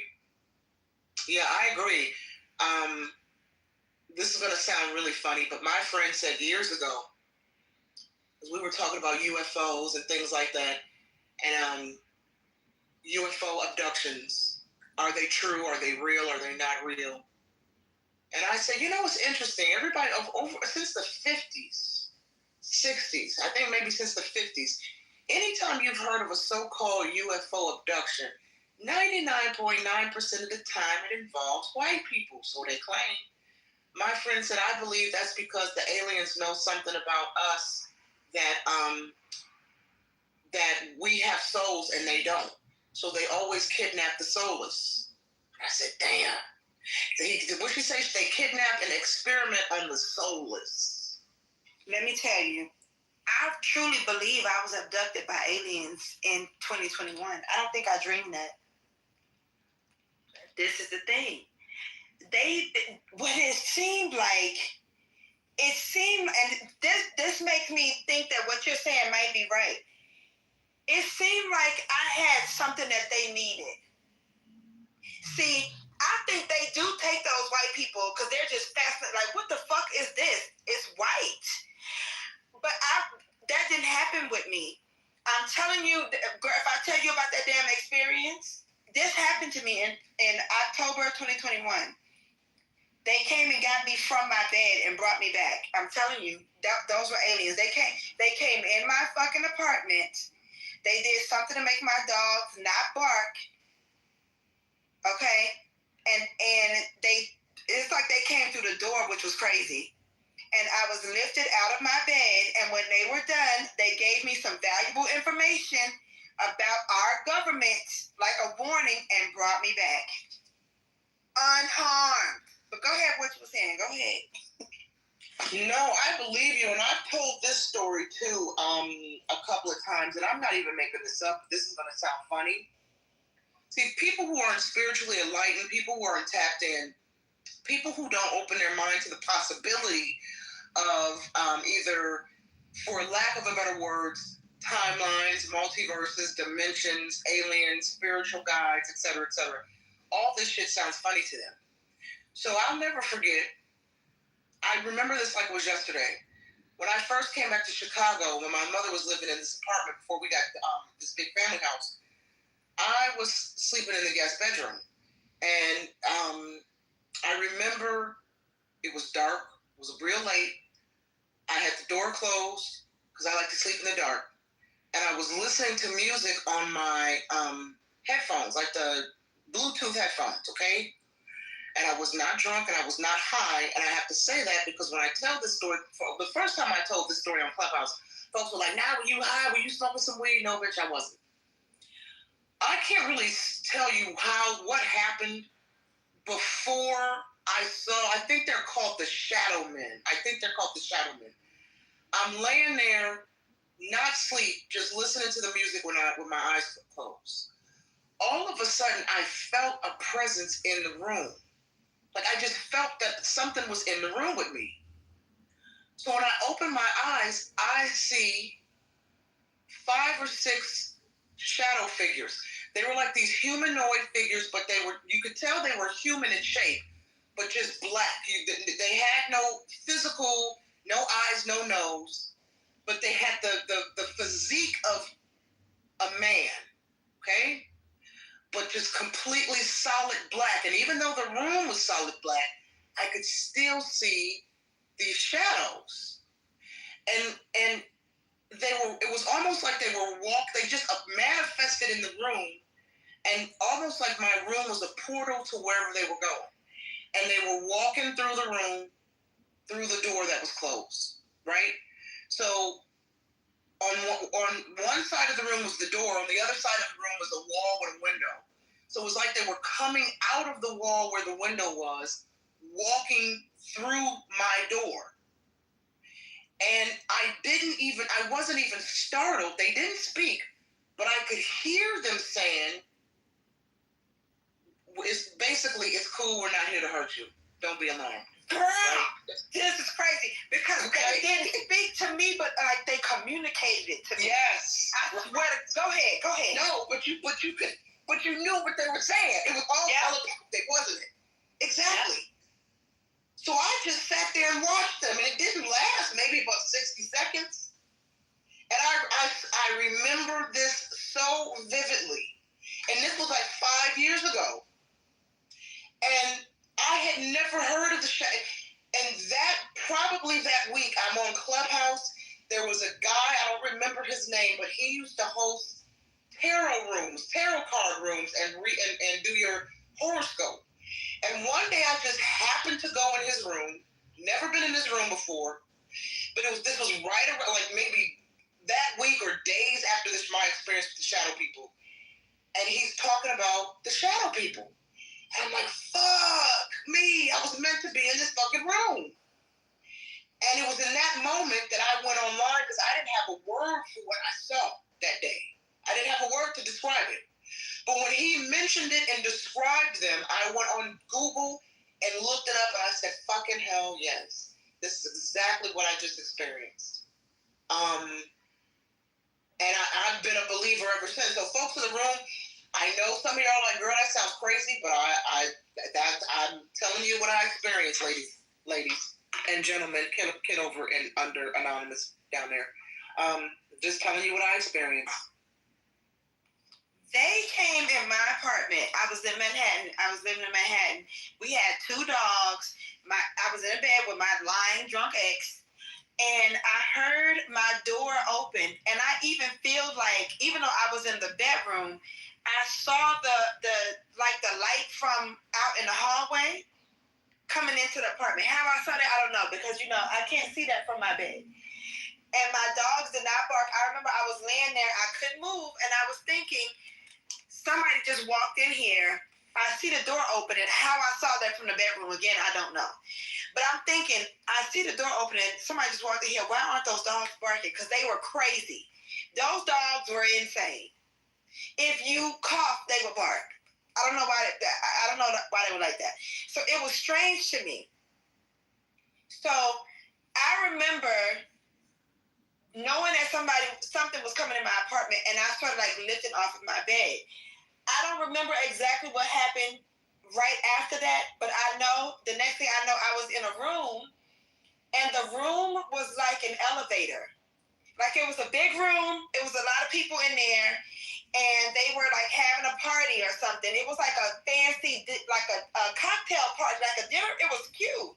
Everybody was dressed nice, but the room would go up and down like an elevator, the whole entire room. And the people there were like socializing, but watching me. It was like they were trying to make me think that they were not paying attention to me. That's what it felt like. Like they didn't want me to know that they were paying attention to me, but I would catch them like watching me. And I remember feeling like I was really like special. Like I was like special in this space somehow. Anyway, so then I guess the elevator got to a room. Everybody was like leaving.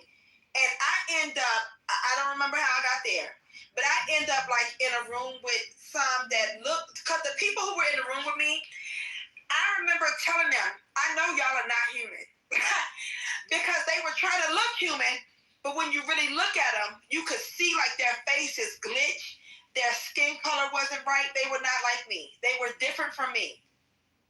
And they only were trying to look human so I wouldn't run or something. It was strange. So anyway, I end up in a different room with some that obviously were not like me. They wasn't trying to disguise themselves. And I remember them communicating to me that they're not, here to hurt me and please don't hurt them. That's what makes it strange. Like they felt like I was capable of hurting them. They started, they were kind of obsessed with my breathing. Like they wanted me to be comfortable, like they wanted me to relax, but they wanted to know how I breathe. And they were fascinated with the fact that I can breathe from my nose and mouth. I don't know why. And what I was thinking then, does this have something to do with COVID? Because this was October 2021. So I remember thinking, is this COVID related? Like, what's going on?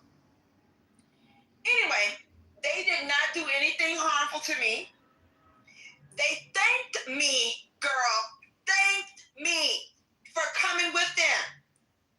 They told me they were going to take electromagnetic. I'm in here talking about how I got abducted by aliens, and I swear this happened. I told this story on Clubhouse the next day. Sure did. In a room full of... Hold up. Time. Were you there? When was this? I don't remember. This was in Almaz's room. You used to be in Almaz's room? Sometimes, yeah. Okay. This was back in Almaz's room. The next day, I was on Clubhouse. I was quiet the whole time, and people couldn't figure out why I was quiet. And I just started crying and told them, like, something strange, very strange happened to me. Anyway, they were real obsessed with how I breathe. They really wanted to know about that. And they kept, showing that they appreciate that I was allowing them to understand how I breathe. So at some point, we're walking down this hallway. I swear this is so crazy. I can see it. We walk outside, and I swear this is it's like a world, but it looks very advanced. So I get in this vehicle, and first of all, when they were trying to communicate with me before, they were trying to show me an iPad, but somehow I knew that the iPad was, I don't know how I knew it, but I knew that this was for us to communicate. So we just started communicating without speaking, but it was like an understanding of what we were saying. So when I got to the vehicle, the one in the vehicle tried to give me the iPad again. But then the one that walked me to the vehicle was saying, and it was bright daylight, like bright as fuck. The one that walked me to the vehicle was telling the one in the vehicle, no, she understands. She doesn't need that. I didn't need the iPad to talk to them. So when we're in the vehicle, they're bringing me back. And it's like in the vehicle is a little more dark. Like I don't know if the windows were real tinted. I know this sounds crazy. I swear this happened. It got dark when we got in the vehicle. It would make you think the windows were tinted. They start telling me that I cannot trust the government. They tell me, don't trust the leaders, don't trust the government. They said that they told me I need to buy land. I swear to God.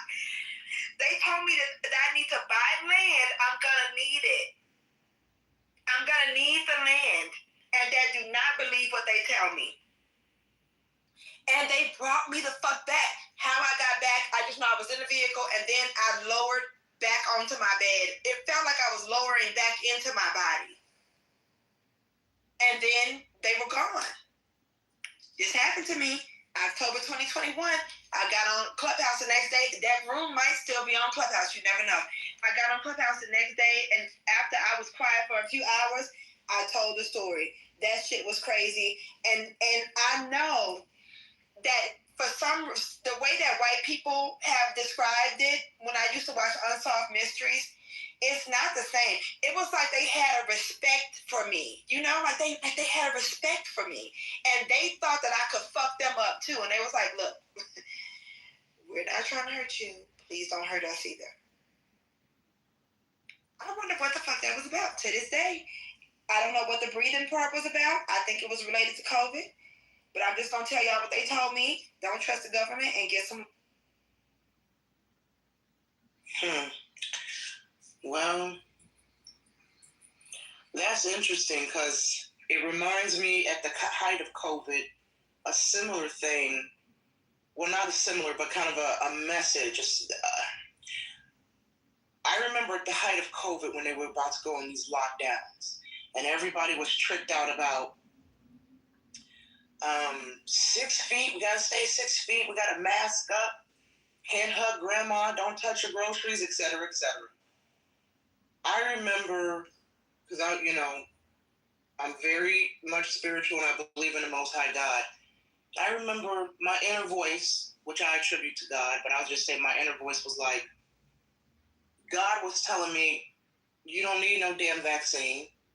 You don't need a mask. You don't need 6 feet and to hide out in the house. You have your natural immunity. I remember distinctly my inner voice saying, don't worry about this bullshit. When the government and Trump and Biden were saying, be scared of COVID and et cetera, et cetera. I remember my inner voice saying, don't be scared of this bullshit. You and your family will be okay. I remember that part distinctly. You and your family will be okay. And the next thing the voice said was, start collecting books and albums because they're going to be banning the books. You're not going to be getting books. There's going to be a time. Y'all remember that movie with the Book of Eli with Denzel Washington? If nobody's seen the Book of Eli, yeah. Oh my God. It's like this post-apocalyptic world where books are banned. It's a really, really good book. And there's like only one Bible left on the earth. And Denzel is tasked with taking this Bible across the country to this ship that has collected all the remaining books on the earth. Okay? And everybody wants this Bible for various reasons, for the wrong reasons. And he risks his life to protect this damn Bible. And that was what the message was saying. The world is moving basically towards the Book of Eli. Collect books and collect albums. And at that time, I started doing that. Once a month, I started ordering an album from Amazon, and I started buying a whole bunch of books. Like books that I was interested in. I remember my friend and I, and it was curious about this, is not too long after this voice was telling me this, we started hearing in the media they were banning Dr. Seuss books. And my friend who's an educator, I remember telling her, girl, did you hear they're banning certain Dr. Seuss books? And I remember certain titles. And I went on Amazon to buy the titles that they were banning. And I swear to you, on Amazon, these certain titles were like now $2,000, $3,000, $4,000 for these Dr. Seuss books. My friend who's an educator, I'll never forget this. She said she went into her garage. She said, Nye, I remember reading these books to my students years ago. She said, I think I have them packed away. And sure enough, she went to her garage. And not all there were certain books that they banned. She had them. I said, girl, these are collectibles now. Cherish them because you can't even buy them. You can't get them. They're banning them, right? And so I've been doing it since. When was COVID? Every month I get a book. Every month I get an album.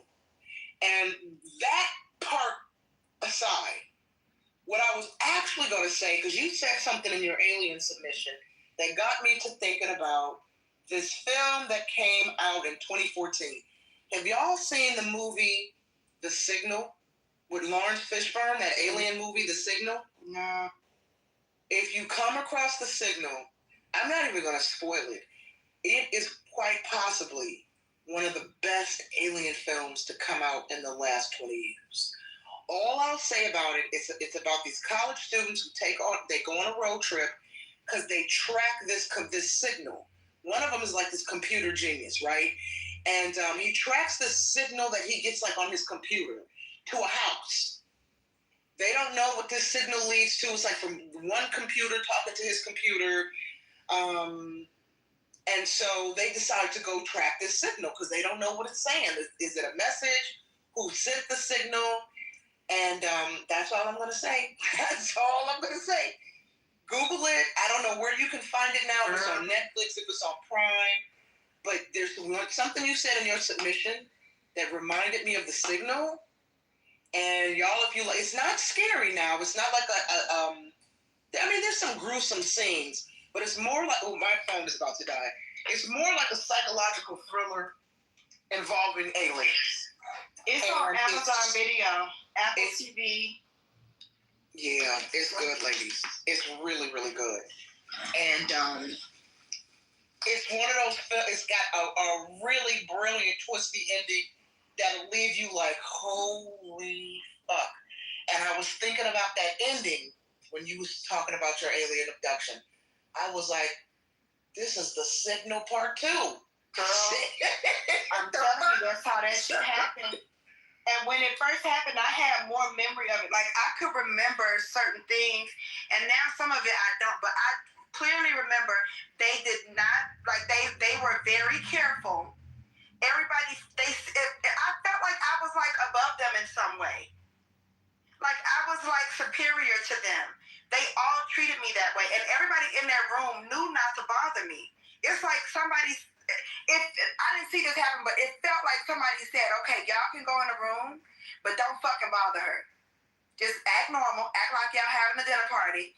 The bitch seems to like socializing in Manhattan, so make it look like that. It felt like a ballroom type situation. Like they set it up so I would be comfortable with it. It felt staged.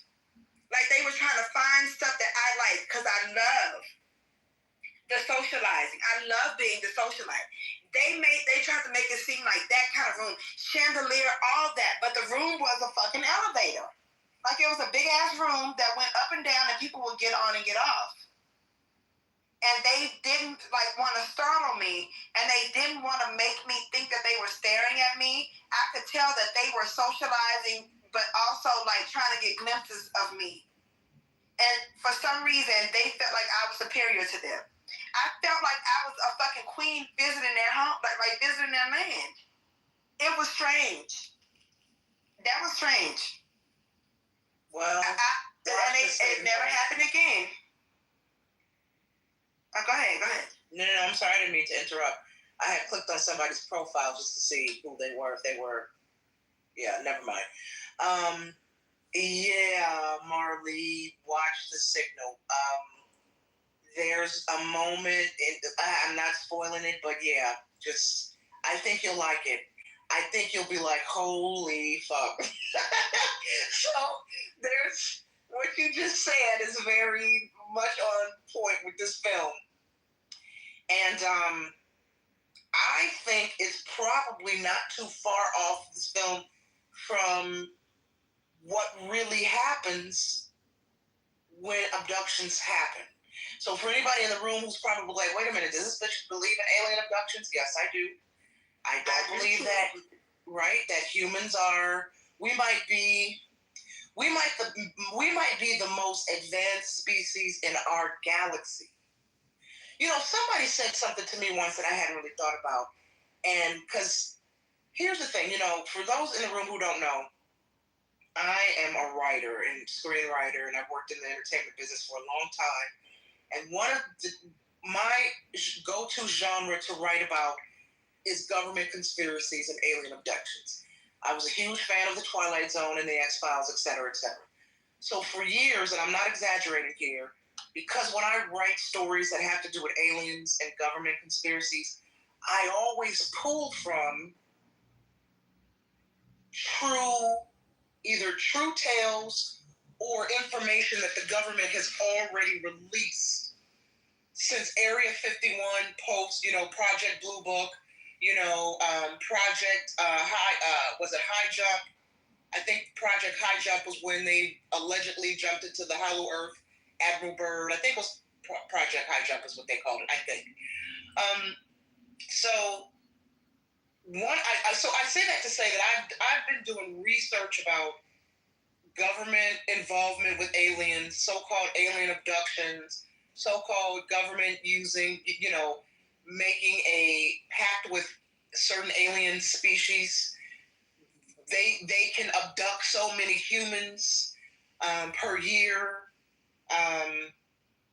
in exchange for alien technology, according to the government. Okay? So we have to remember that the government confirmed, 2 or 3 years ago? Interesting timing.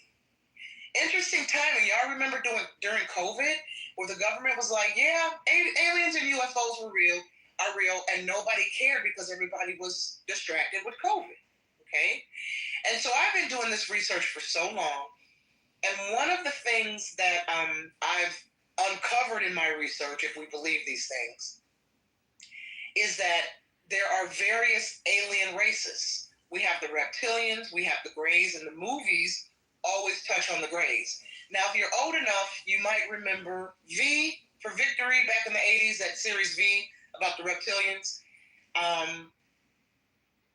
Folks who kind of follow or go down the alien kind of conspiracy rabbit hole are convinced that reptilians walk among us, that they are skinwalkers. You probably heard the term skinwalkers.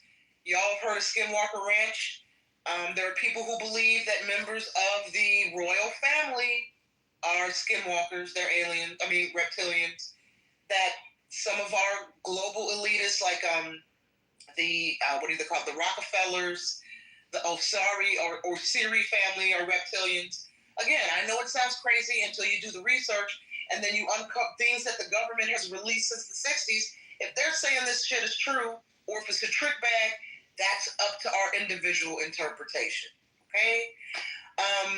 So with that said, someone said to me once, which I hadn't considered, that there's a possibility that some of these aliens are actually humans, right, from the future.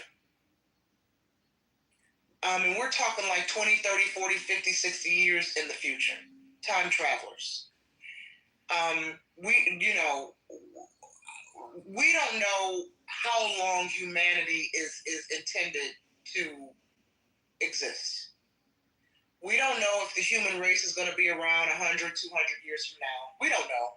And if we are, what will our phenotype, physical, how will we look? How different will the humans of Tomorrowland be physically, mentally, spiritually from the humans of today?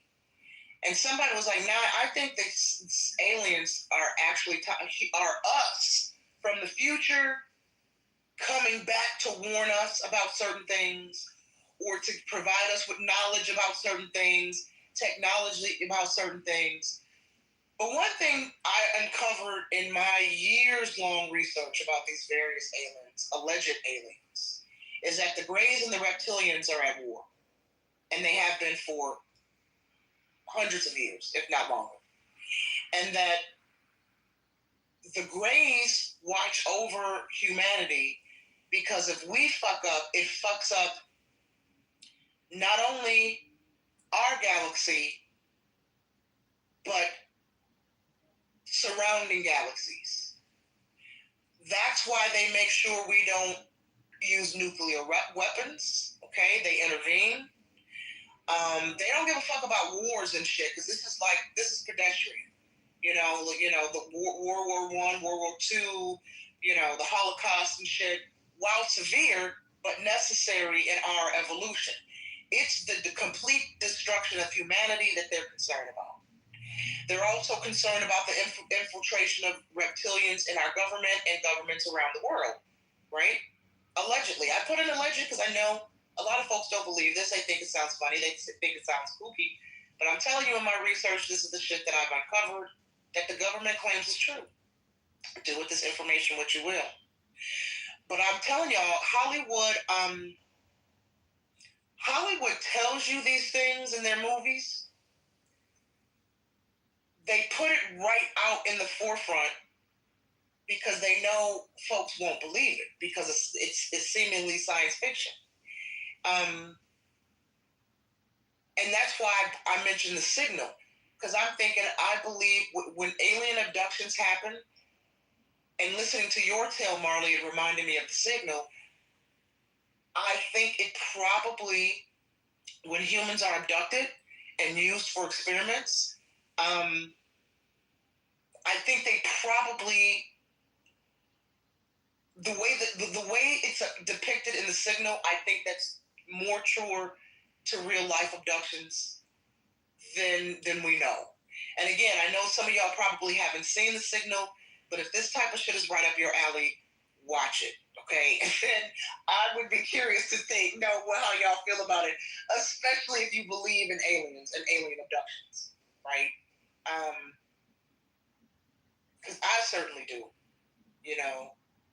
And I don't know, guys, you know, listen, and I'll say this and I'll land. A couple months ago, when Donald Trump released the Epstein, when he said he's not going to release the Epstein list, and then we had these little distractions from the Epstein list. One of them was, remember, he's like, yeah, I just unsealed the Martin Luther King file.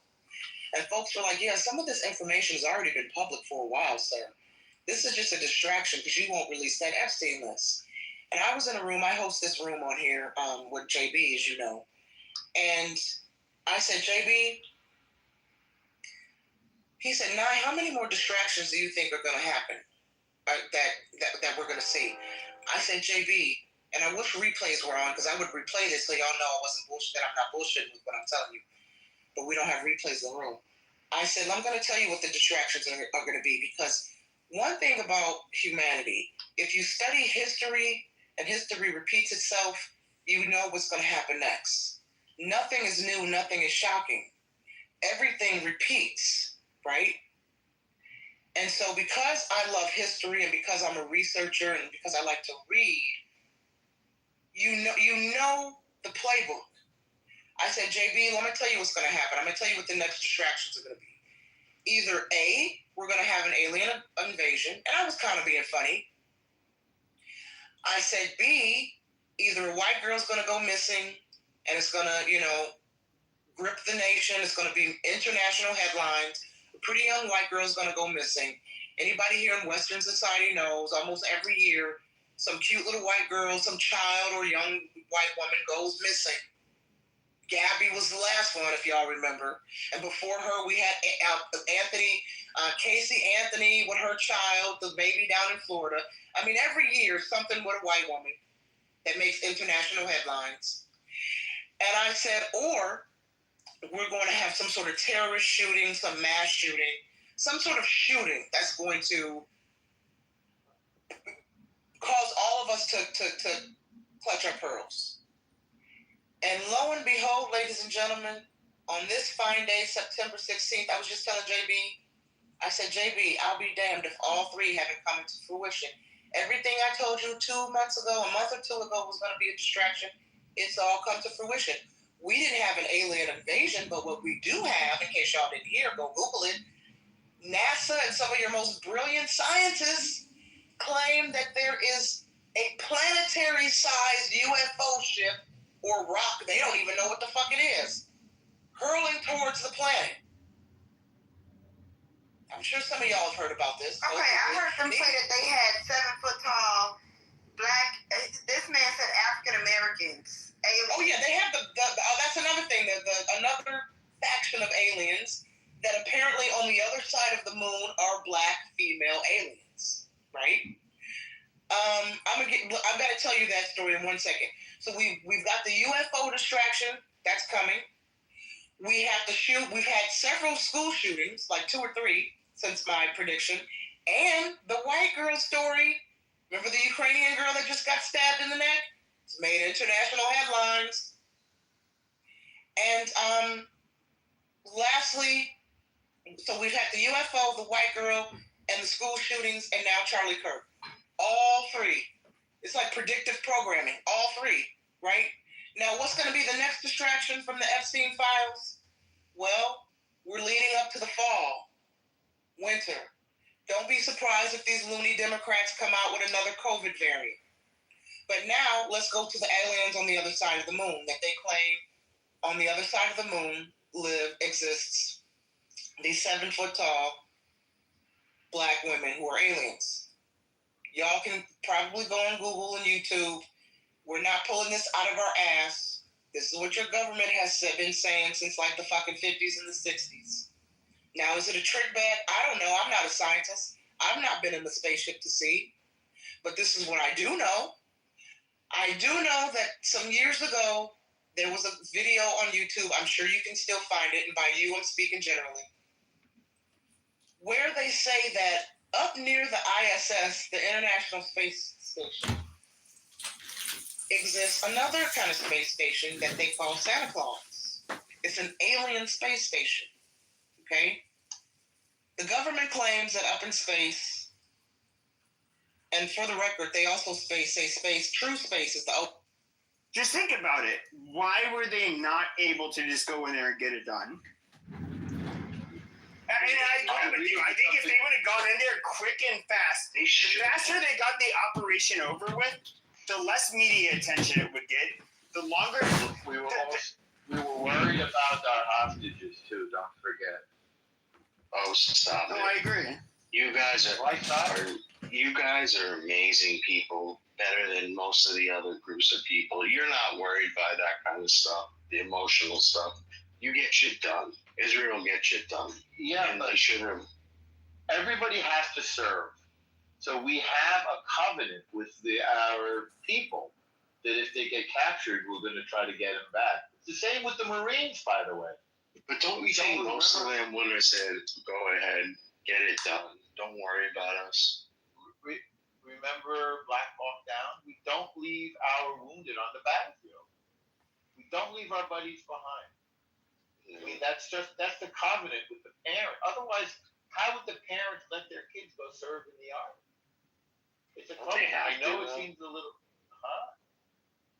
I know it's part of the culture. Yeah, I'm just. They have mandatory conscriptions. They have mandatory conscriptions, so they do have to. Yeah, I'm just trying to figure out how to stop the future. People serve with enthusiasm.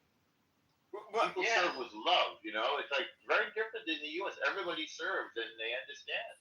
It's a privilege to serve. It's really different. If I recall correctly, though, in Israel, isn't it kind of? This is what I've been told, and some Israelis. Most of the Israelis have agreed with me. Some have said, like, no, that's not true. But like what you do in the military when you're conscripted kind of sets the tone for. It's kind of like it's like it really can pad your resume significantly. So if you were part of it, you don't have to be like a combat guy. One of the I forget the name of the unit that is in Israel that it's more has to do with intelligence. Well, there's intelligence, and then of course, like they produce a lot of people that are really good at hacking. And basically, they get the smartest people.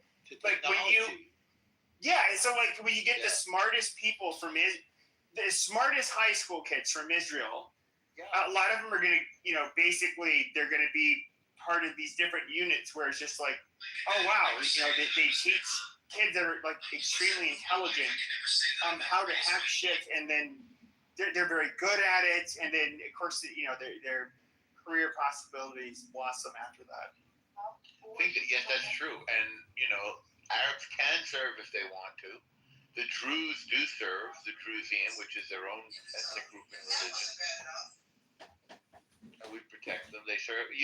There are Arab commanders in the Israeli army. Well, from what I've heard, the Druze are a lot more. This is something I've heard from Jews. They're warriors, man. Is that the Druze Israelis are more. It's not a country I know. They're really loyal warriors. They're more gung ho fighters and even pro-Israeli and enthusiastic to serve in the military than the average Jewish Israeli. And when they got under attack in Syria, they left in jeeps. They went over to Syria from Israel to go defend their fellow Jews. And Israel's like, okay, guys, cool down. We're gonna help you here. Don't go in your jeeps. We're gonna send the military in. Yeah, I mean that's loyalty, man. That's something that I wish we had in America, right? A sense of common purpose and common value. I think we've lost that. I think we've lost that for a bunch of reasons. Yes, and it's upsetting. This is why these attacks on Charlie Kirk, I think, are so outrageous. They're just inventing stuff and cutting clips together, like editing different clips together to misrepresent what he said and so forth. It's really outrageous. So the country can't even come together. There's a public execution, and the body isn't cold, and they want to kick guys or dead body. It's just, it really. I'll say this, Norm. I'm somebody. I had to. I saw the video of the young Ukrainian woman, very beautiful woman. I would say, like, I would see her modeling photos and like so pretty, freaking gorgeous. And then I saw that. Then I would see her when she got executed, and she looked like a little girl. And her reactions were very. It was pathetic. It was pathetic. Yes, and the first thing I could think is like it's just like that's a little girl. I want to like save her. It had nothing to do with me thinking she's attractive. I just saw like how her face was animated. I just wanted to be like, oh my God, you poor little thing. Like, I wanted to protect her, and I just see so much disgusting shit. And with Charlie Kirk, I remember when I first heard about it. I believe it was last Wednesday, and then I hear a bang, and I see his shoulder shoot back. Then I saw like one video. I saw what happened to a woman this close up, and I'm just like, okay, he's dead. You don't survive that. It's a frogman. And it's not that I was unwilling to be optimistic. I was just being realistic. Like, you don't survive that. It's not possible. It's a frog monologue every night. It's not only was it like so violent. Like, I'm somebody who was on the right who would be critical of somebody like Charlie Kirk. And of course, he's somebody he was getting paid. He had to say shit.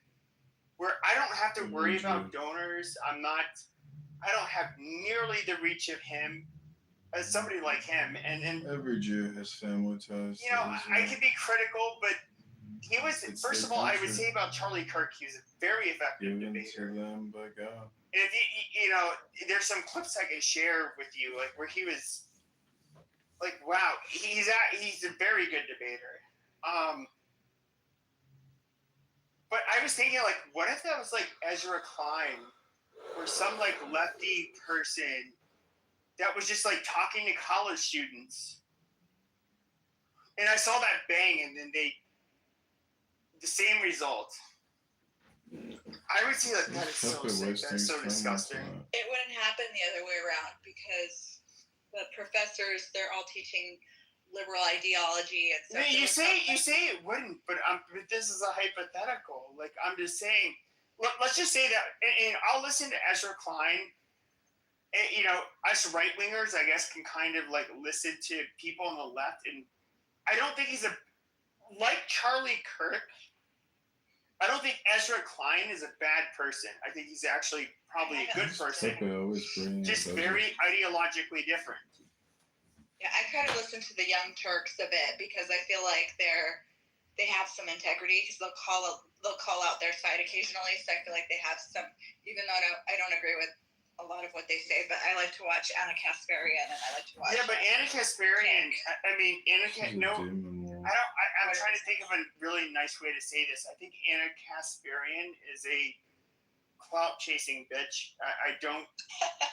No, I think she's gonna lean more towards the MAGA crowd now that it's more profitable for her. Well, she said she didn't vote for Trump. She left the left, so she says she's moderate now. She voted third party. She still says some stuff that's kind of out there. She's still super critical of Trump, but I don't know. I mean, is everything? I feel like there's money to be made probably on both sides, and of course, yeah, right now MAGA more so because we're winning, but. I don't know. I feel like is everyone just chasing a buck? Or I think she's doing okay already. So. Well, I think that's to some extent yes, but back to my point. If I was to see like a liberal influencer get shot in the neck like that, like if I saw right wingers mocking his death afterwards, I would kind of get into a primitive area where it'd be like, you're a piece of shit. I would start targeting them, and I would start, on a personal level, fucking with them because I would think you're such an abhorrent piece of shit that you think that is okay. Like, why is that okay? And I would start. I would literally start using pain points. Commenting on things that I know that would trigger them, and. If there's a right winger honestly, if there's a right winger bragging about it, and this is in my area, I'd be like, okay, tough guy, do you want to show me your car? Let's meet up. I personally think I just think it's so disgusting and pathetic. And I think there was like a YouGov poll that showed. I think it was done like a couple days ago. Where it showed that the percentage of people in America that are willing to use violence to solve disputes, and overwhelmingly, much higher percentage of them they're liberals, they're Democrats, or leftists. They're white. A lot of them are. It's unfortunate too because they have. This isn't a racial issue. They have more opportunity than most people, and they're white men, like the highest possibility, infinite opportunity. There's mostly women. No. I have to push back. When it comes to the people that were like celebrating Charlie Kirk's death, the one thing that really stood out is that it was mostly women. And yes, majority of them were white. Like it's just something I absolutely noticed. I saw the guy, a young man singing. He got shot in the neck, like over and over again. I don't know if it's mostly women, maybe so because of the feminist movement and everything. But I think it's just people who are just so far. But you know what I've noticed more among people I actually do know or am associated with through friends of friends on social media. It's not so much that people are celebrating it. What I see a lot of is I don't condone his death and it's gross if you celebrate it, but and then there's this but, and it's like there's no need for a but. You know what? Just be quiet, shut your mouth, and just let people mourn and have that respect. But no, they have to take them down a peg, or they have to say it was justified. Like I keep seeing, you reap what you sow, and I'm thinking, this man never did a violent thing. How is he reaping what he's sowing? Like, it's just. Well, I have to say this: if somebody, believe it or not, Savannah, I'm gonna say something about Greg Gutfeld, who I hate. Well, I don't hate him, but I think he's a fucking maggot. Like I kind of agree with that. But he made a comment that was actually true and correct. Right? You will never see this shit on the right. Not because it doesn't exist. Oh, it definitely exists. Somebody gets killed and their death is celebrated. That definitely really exist. We have a whole bunch of like not a majority, not even close to a majority, but you know, a good 15% who are out there completely crazy. But you'll never see that on the right. But on the left, because the mainstream Democrat narrative requires participants, or you could call them acolytes, requires them to accept so much other things that don't have anything to do with reality, right? Like that a boy can have a baby. Yeah, I hate to even get into this because it's so stupid. I don't even want to put it on my name, but just a whole bunch of stupid things that don't make any sense to anyone with a brain.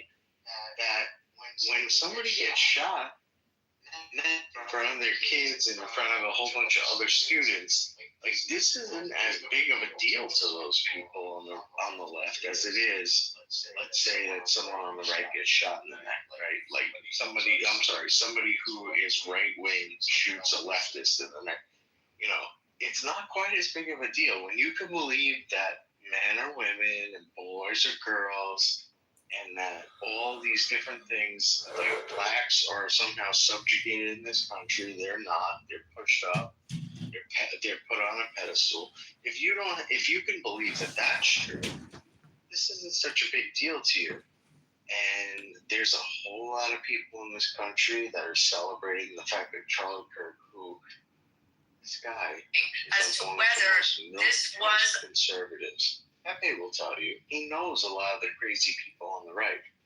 I try not to involve myself with them, but he's right. as to whether This is not a person, Charlie Kirk, who is far right. This is a person who is mainstream American conservative / semi-right wing. Right? That is who Charlie Kirk is. And the way that people talk about him on the left is disgusting. I want to say, personally, I think they should be eliminated. But when I say that... Fuck you! He's dead. He got shot in the neck. Cry me a river, bitches. Well... Cry me a fucking river. Blood.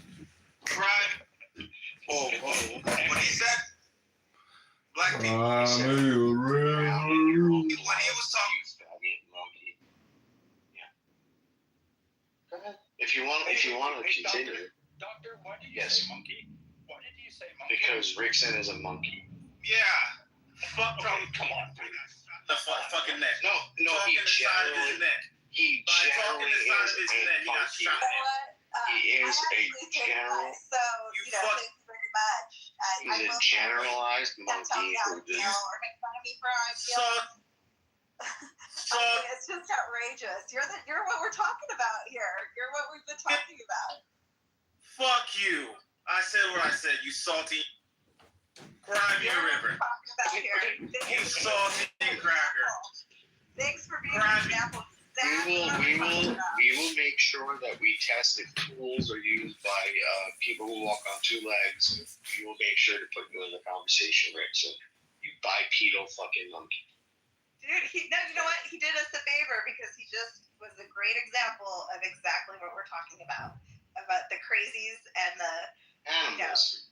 The dumbass comments that are coming out. You know, like I actually did cry. I cried on and off for 2 days because he did do a lot. I mean, it's just amazing how he's reduced to these sound bites, taken out of context, totally making him out to be someone he wasn't. And I would watch him, and I had no idea I cared about him so much. And then he died, and now I realize, dude, I love the guy. He was a great example, a great Christian, and he was peaceful. And all he did is he asked people to talk things out, and because he said, when we stop talking, that's when violence happens. And then he was taken. His life was taken for that. And then I also think another thing he said was, the problem with like poverty and crime is a lot of times there's no father in the household. And what did they do? They stole him from his 3-year-old daughter and his 1-year-old son. And that makes me sick. It makes me sick. It makes me sad because he preached about being a father and he totally intended to be that. So you know what, that guy makes perfect sense. He's the problem. Okay, wait. The problem. Who's the they? Who's the they stole him? whoever killed him. Your friends, Dan. Yeah, it might have been state sponsored. It might not have been a lone wolf. It's not a specific date. It's that he was taken. I just think it's ironic and deeply sad that he spoke out about, the problem with people not having a father. No, it's not a specific person or they. I don't know. I say they because I don't know. The powers that be that took his life. Well, I'll just say this: like Charlie Kirk is the type of guy where I don't have children, but if I did, I'd be like, "What a nice man." Oh yeah, you can take my daughter out. Now, if it was me personally, and I saw me, can I take your daughter out? Oh my God. I would pump the shotgun and be like, nope. And so, me too. With me saying, see, he has fatherly instincts. He knows what's up. And for myself as well. And so, this guy, he was like legitimately, he seemed like a really nice person, a good person. He had beliefs that some people found that offensive, but I've actually never seen somebody, and when it comes to him, he was actually like very generous when it came, and charitable with whoever he debated, and like there's nothing you can really bring up about this guy that shows that he was a bad person, and this is the ironic part. Like what? How was Charlie Kirk a bad person? Why did he deserve his fate? The person who came in was political. They risked everything. Well, they don't have like a verifiable identification, but these are federally enhanced charges that he was getting ready to have. Suzanne, I'm glad you said you cried because I cried too. I only seen him one time on a temp assignment. It was brief. But, he stood there like, I'm the shit, So I was like, I felt weird because I knew he had to give authorization for my time card to be signed. And I was like, he's a kid, like that. I was like, oh my God, I've got to either own my own business or get a career, like that. Because when you see them that young, you're like, wow. But he was definitely poised to do great things. But yeah, I cried. It blew me to my knees. I cried one time with crocodile tears. And it's like the older I get, the less I show emotions. But yeah, I did cry at least once for him. But I'm happy because he knew the risk, and he knew who his God is. Yeah, I think what else gives me comfort is that his voice is now amplified. I mean, it's created a movement like no other. And then you often see, you guys mentioned gut bill earlier, but I feel like he said it, but I've been seeing it on the news all over. You see prayer vigils everywhere. There's all these prayer vigils. It's millions of people. And I just think that's so incredible. And for those of you that believe in Jesus Christ, I was talking to a friend about this loss of Charlie Kirk because it just seems to be hitting so many of us so deeply who really knew and cared about his message. And she said, you know what? It's when we're all the body of Christ. We're all followers of Christ. We're all brothers and sisters in Christ. We're one body of Christ. He tells us we are his body. And so when we lose a member of our body, it hurts. And we lost a member of the body of Christ. And so, yeah, and I don't even feel that way. I feel like with God's judgment, maybe he's a saint. Maybe he, has an assignment to do to, come back on the seat of David that would never be empty. But the thing about it is, Charlie represents a Christ-like figure in the fact that when you strike the shepherd, the sheep will stray.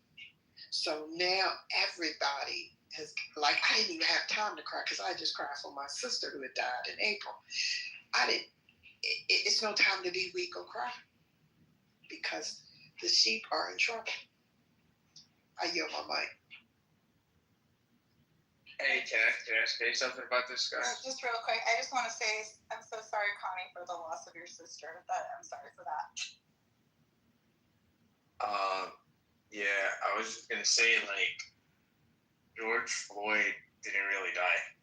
That's a robot of him. You know that? Who is this talking right now? Tony? Me, Private. Me, Tony. Okay, well, believe you. You're absolutely right. Why do you think he's a robot? Yeah, it's like a robot figure with like the voice of like a real man. He didn't really die. So I just wanted to say that we did all the Black Lives Matter. Amazing. I removed him. Yeah.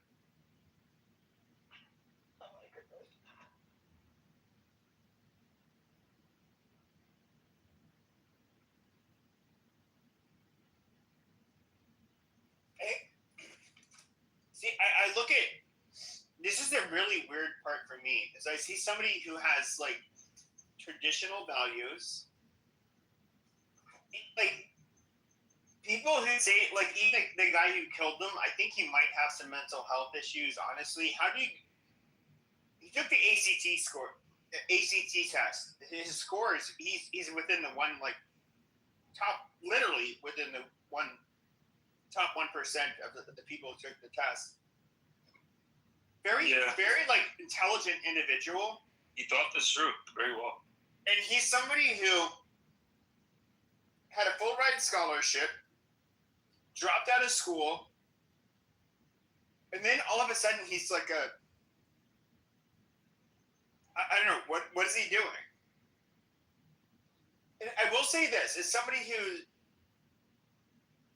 when it comes to somebody who ends up experiencing like their first symptoms of a serious mental illness, it's very possible that that he's crazy as fuck. But yet like still high IQ. Yeah, it's not 100%. Yeah, and I was looking at his the video of his I believe it was his arraignment where he was wearing a he didn't have a normal inmate attire on. He had something, the Velcro suit, whatever the fuck you call it, where you can't like hang yourself. So he's obviously on suicide watch. And I'm gonna dare say it. Wait, Patrick, I actually had like a lot of pity for this individual. Like I felt like question: who are you talking about? Who was on suicide watch?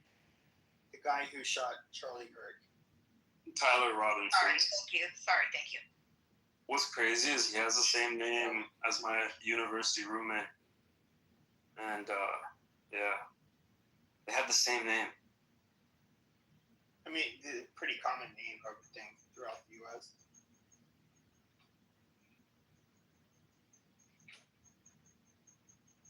But I do think that, like, even, like, the tweets that came out, or not the tweets, the messages, the text messages and Discord, what's really weird is he seemed to be like, oh, yeah, sorry, guys, yeah, it was me. And, like, even these trays didn't seem to, like, really be behind it. There was kind of like, are you serious? And I believe it was his roommate. And one of the messages was, like, so sad to see how he died. Like, holy shit. And yet, it was him. Do you believe them? Like, do you believe that this is the guy? Yeah. I'm not saying I don't. Yeah. 200, I so, feel the same way.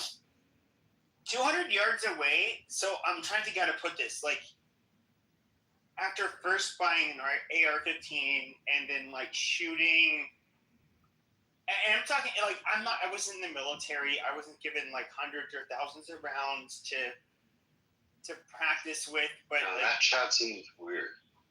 Around 200 yards away, like, just standing, not lying down prone,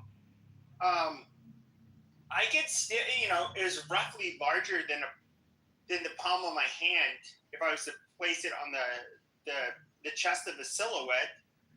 I like nearly every shot was going to go into that area. And that's just standing and not like really having to control my breathing, all of that shit. And he had a 30-06 hunting rifle, and like with a 30-06, the trajectory is a lot flatter. Yeah, and it's a a bigger round. bullet. Yeah. Yes, with a much higher charge, and it was a weapon that was used in war, but it's meant to also, it's mainly used now, to take down big game. Yeah. Exactly. But it's still an amazing shot. Like, not like I'm not used to that, right? I'm used to shooting off 22s for fun and 9mm for fun, upstate New York, as far as target shooting. It's a pretty amazing shot to shoot off a round of that caliber, like accurately with basically a scope that could have been banged around all over the place. Like it's not an easy shot. I don't know if you I'm saying with iron shot. With iron sights, never. I can never. No, but I'm saying that. like when my first AR-15 iron sights, it's a Bushmaster XM. I believe it's called an XM-15. It's impossible for me. I don't know how good but you are. But I'm saying like with iron sights at 200 yards, I could stand there, and I was not trying hard, and I could make these shots. Of course, it's different. Like when I'm trying to, right? Like after how many practice shots could you make these shots? Oh, it's just like maybe even without like warming up, like I wasn't that hard. I'm sorry. Talking about the Charlie shot. Yeah, the Charlie shot. Like I couldn't make that shot off the first shot. You have to zero your rifle. But hey guys, did you see that last video on Threads where the guy was tucking his cuff around his bicep as to allude that the bullet came out of? I'm like, that must have been a small but powerful bullet. I saw that. A friend sent it to me, but it just looks like a 308. What's a 308? That's a regular military. I would be admitting to doing something illegal. There may have been a person with a 30-06 that had tracer ammunition, and it was fired off in the air. And I could see how far it would go. He was signaling it was time. That's for sure. But I would say this: a 30-06. It's even from an archaic rifle. Okay, so if you're used to shooting like 5.56, 223 has a little bit of a lighter charge, not too much of a noticeable difference. But then you shoot a 30-06 rifle, it's not even like as bad as like a 20 cal like shotgun, but it definitely noticeable. You think it was a 223? You think it was a 223? No, it was a 30-06 is what was used to kill him. I think it was a 308, and because I could just tell from like the shockwave that went through his body, like when the bullet how hit him, can you right? tell the difference between a 30-06 and a 308? I'd love to hear this. No, I'm not saying that. I'm saying it's not a 223. We know it wasn't. It was a 30-06. Yeah, you're saying 223, so I thought maybe you're talking about like it got hit by a 223. No, I'm talking about the difference between the recoil with the 30-06 versus a 223, which is a recoil is the recoil of a 223. It's not like with the buffer spring system and everything that you see in an AR-15. There's like a lot of argument online. I don't know what's true, what's not. That it might even have negative recoil. So like if you're taking rapid shots, when it comes to the muzzle flip, and of course like if you do like a C grip on a hand guard and you have your elbow like raised so it's parallel to the hand guard, generally that will stop the muzzle flip. And so you can take really rapid shots. It's super easy. With the 30-06, it's a whole different fucking story. Like I would not be able to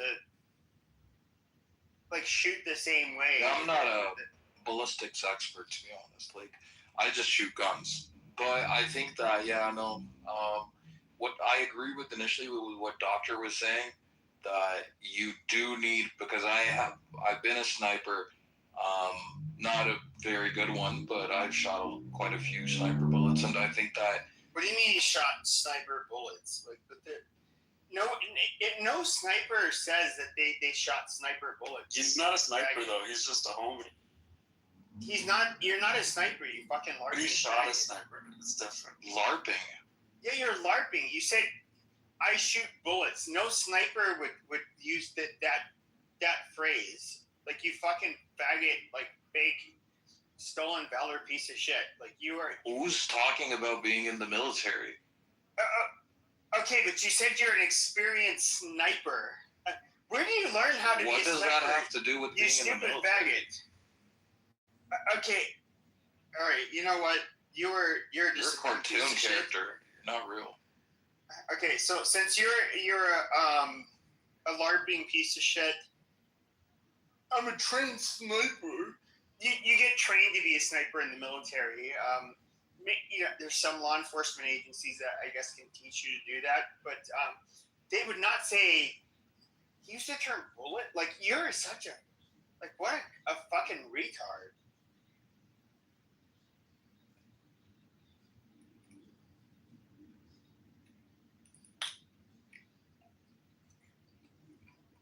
It's one of the problems with online people is that, like, you got, like, so many people embellish, like, what they did. Like, I've never bragged about having money or being successful, because, I'm not really. And I just, like, I run my mouth. I say my shit on here. I'm nobody's guru.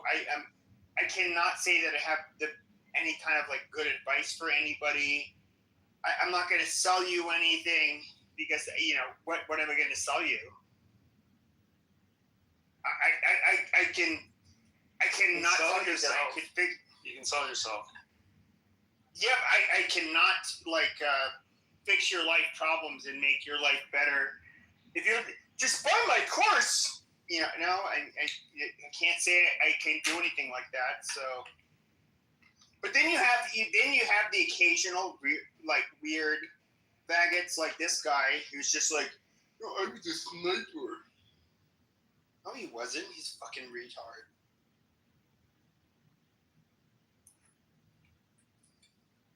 Okay, I think that's something you should get your ass beat for. Like, if you get caught like lying about, like, being a fucking, especially, and I know, like, it's my understanding most stolen valor occurs within the military. In other words, it's people embellishing their claims or embellishing, like, what they actually did in the military, and they get called out for it. But when it comes to like, a lot of people that never were in the military, I'm a trained sniper. I have a secret CIA, Black Ops. My shit's it's very super confidential, so, but I was basically an assassin for the CIA. Like, no, like, you faggots deserve an ass whooping. I mean, I'm like, you guys are so over the top that, like, I'm sorry. Just, you need an ass whoop. You need to be humbled. I was never in the military, Why? Here's the really weird thing. Now, I can understand you have, like, pieces of shit like JB who have to, like, embellish a story about themselves. Because in real life, he's a low-class piece of shit. So my number one. Hold on. So you have people that, like, in real life are, like, total pieces of fucking shit. They're human excrement that it doesn't matter your race, it doesn't matter your religion. It's just like, it was JB, look at his record, look at how he behaves. You'd be like, no, my daughter. So look, maybe I would get a shotgun put in my face, like, get away from my daughter. And it's amazing. Okay, fine. But with him, it would just be like, boom. They like, there wouldn't be a warning. Because, like, that's the kind of person he was. Or is, I should say. I don't know. But there's no reason. You know what's really more pathetic than being like, I'm a nobody. Like, I didn't make a bunch of money. I'm not I'm not a guru. I'm not somebody who's ever, like, embellished any claims of success or whatever. And so, like, let's just say I was to ever get doxxed. You'd be like, oh, okay, he doesn't have, like, a criminal record. Amazing. What are you going to bash me for? I didn't claim I had like some kind of fucking empire where I was making like a shit ton of money.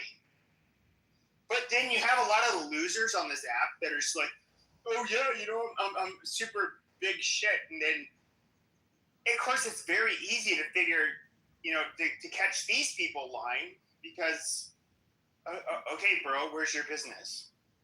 You make all this money, but you don't have any social media presence. You don't, like, where is it? Where can I look you up? See, you have what's worse than being,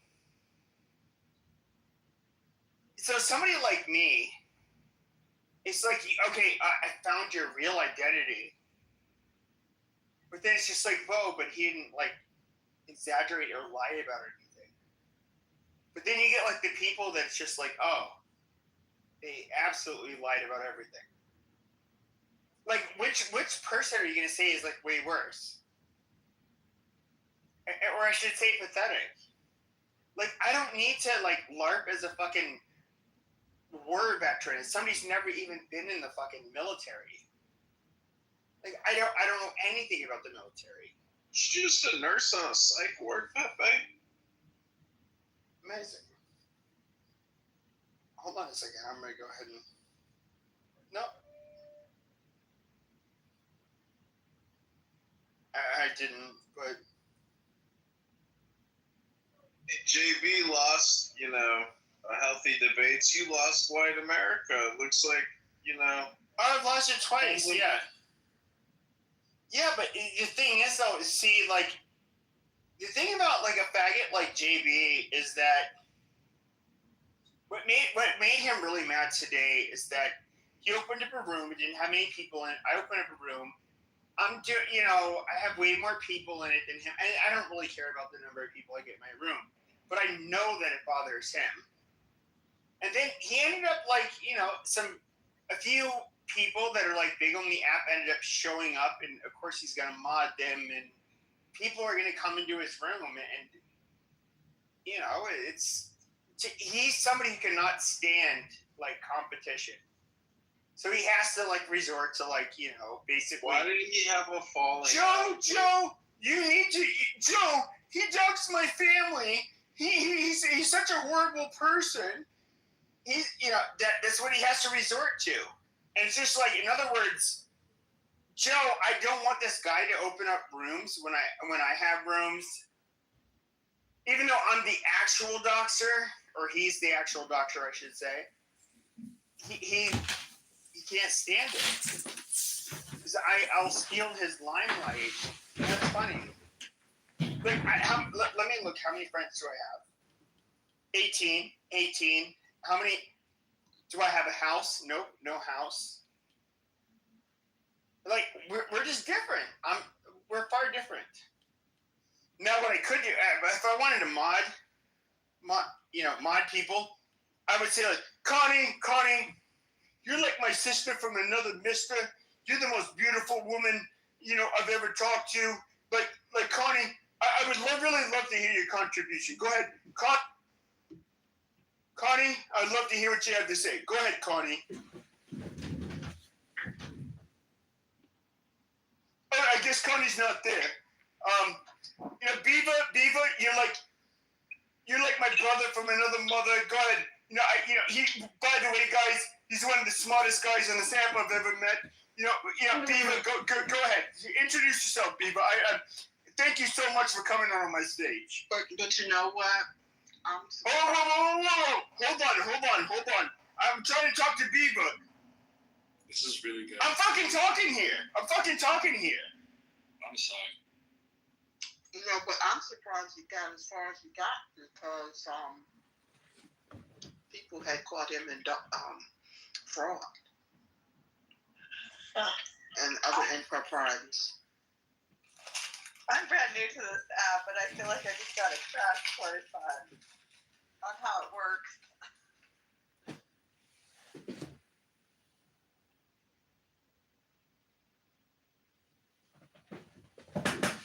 And that's what we talk about too. I just want to say, Pepe, I think I'm just going to propose this. You don't have to do it. Maybe if you did sell your body, it would fix people's lives. Who knows? This might help a lot of people. Sell my body to who? I mean, not selling your body, like selling your time, like spending, like just being around them. You know, just like being their friend and stuff. You could change people. Thank you. I would say like the weird thing about me is that like, because I didn't do this shit pandemic, but like on the politics Discord, they have like, I don't know, like 100,000 people on there. But the thing is that they had a plug with all of the big YouTubers, and since I was popular on that app, I would meet all of it. What was really weird is I was like, let me, I'm trying to think of how to put it. So if you were to look at a lot of the things that are being said today by people on social media, now that it's like way harder to get people's accounts clipped and deplatform people, I was saying that shit like 5 years ago. But like for whatever reason, I was like the little Nazi that everybody liked. And it's really weird. And now, like it's I had a spark in me. It was just like, oh dude, I want to like, it'd be so cool to be like, I don't know, have like a podcast or some shit. But like looking back, you know, over, you know, especially a few years ago, I was like, dude, you're not advertiser friendly. Nobody would touch you with like a 10-foot pole.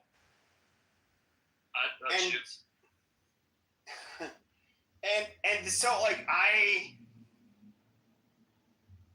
And so, like, even still, I would say that's kind of largely the case. But then, so you have a bunch of people like me who are not going to monetize it. And then, so, like, I was on Twitter for the last couple of years, just, like, listening. You know, I was participating at first when you had a lot of the large rooms with Clubhouse people running them. And I'm just thinking to myself, like, these people...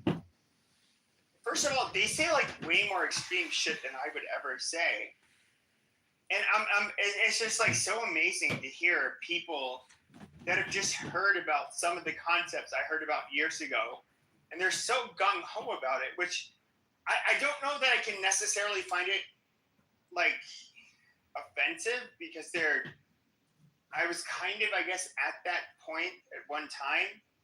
But it's like, do I want to hear a bunch of people that are just like discovering shit and debate with them? Not really. And I'll say this also, like I'm somebody who reveled in the chaos. I thought it was fun. Like literally, my highlights on here were not making my rooms, but being put on the hot seat when I was like, what do they call it? Like headlining?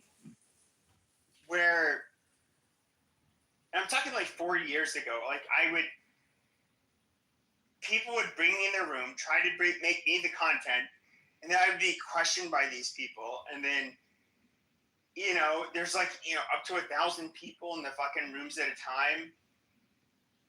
And what was funny is like, to me, it was like a fight. But at the same time, it was, I don't know, I don't know, it was just fun, and there's always like an upside to it. It's just like, okay, you guys are actually like advertising for me. I'm this horrible bastard that you're painting me out to be. And then so like that's why like wherever I went I had a crowd. And like the last couple of years I just kind of, there's a burnout. Like how many times do you want to talk about the same shit? Like I just got sick of it. Like I can talk about like the hype, you know, how hypocritical black people are and their shitty fucking false narratives. I can talk about a lot of shit. But it's not fun after you do it so many times. And so, like, you know, here I am. I'm just, like, on this app, and yeah, I just started going to other people's rooms. And one of the things that I thought was, like, really weird is that you got people that would suck my fucking dick. Suck my fucking dick. I'd be like, dude, they'd be like, oh, Pepe's in the room. And they'd be like, they'd invite me up on stage. Amazing. And I'm talking about, like, the actual, like, big, like, content creators on here. Not like the faggots that are on here still. The ones that would pull in several hundred people. And then I would see all of the people now that still, like, make rooms on here. They're all, like, they were the dick suckers. They were the people who could not pull numbers. They could not get people in their rooms. And one of the interesting things that I noticed is just, like, how their attitudes changed towards me once I was not, like, one of these people anymore. And I would say I was, quote-unquote, Clubhouse famous, which means, like, being Clubhouse famous means you're, like, a fucking Z-level famous person. A D-list celebrity like fucking Amber Rose, who would come to my rooms, would bring in way, like, more numbers than I could. Like, I'm still at the end of the fucking day, nobody. But because I would have these big rooms on here, and it was controversial, I got a whole bunch of dick suckers. And then, once I stopped doing it, I saw how it just kind of, like, enlightened me when it comes to human nature. Just, like, how fake so many of you, like, non-content creating people are. You just run your little faggot mouths, and you'll kiss ass. But like, you don't mean anything you say. Like, you guys are not much better than the actual fucking clout chasers.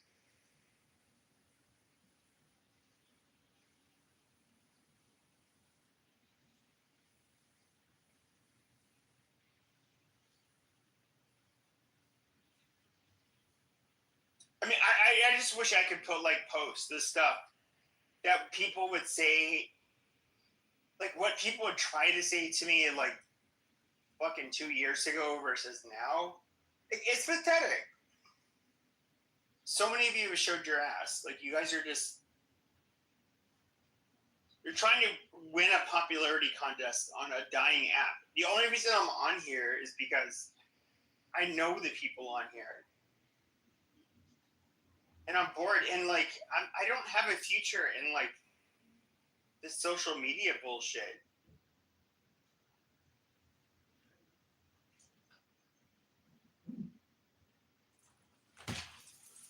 But a lot of you faggots are still trying to, like, cling on to power for whatever fucking reason. I would just say this: if you couldn't hang, which I came here like maybe a year and a half after the Clubhouse first got started, and it's my understanding that in the very beginning, first of all, you had, like, legit fucking celebrities on here. You had people, like, I wasn't here when they were on here. But if you couldn't fucking hang with those people, like, you aren't shit. And I never hung with those people. I've never been in the same space at the same time. But a lot of you people, you guys are trash. Absolute trash. Total loser. You know, someone just invited me to another chat room, and I was ignoring it, but I was just listening to you, and then you kind of were saying how all these people are trash. So I thought I would just go check out the other room I'm invited to, and no one else was in there. I only checked it for like 3 seconds, and they literally have your chat room recorded in the other room. Jaya Jones wants to talk. Pepe that's total loser, pathetic, has no life. So that's the other room. And in that room, that's all it's just you talking. So that's it. Okay, so let me Holy shit. So I'll tell you what. Go on YouTube and look up John Kitover. His name is JonKittover. You went a little fast before I even was at YouTube. Hold on, let me get to YouTube and then tell me. Hold on, I'm getting there. Okay, go ahead. So JonKittover.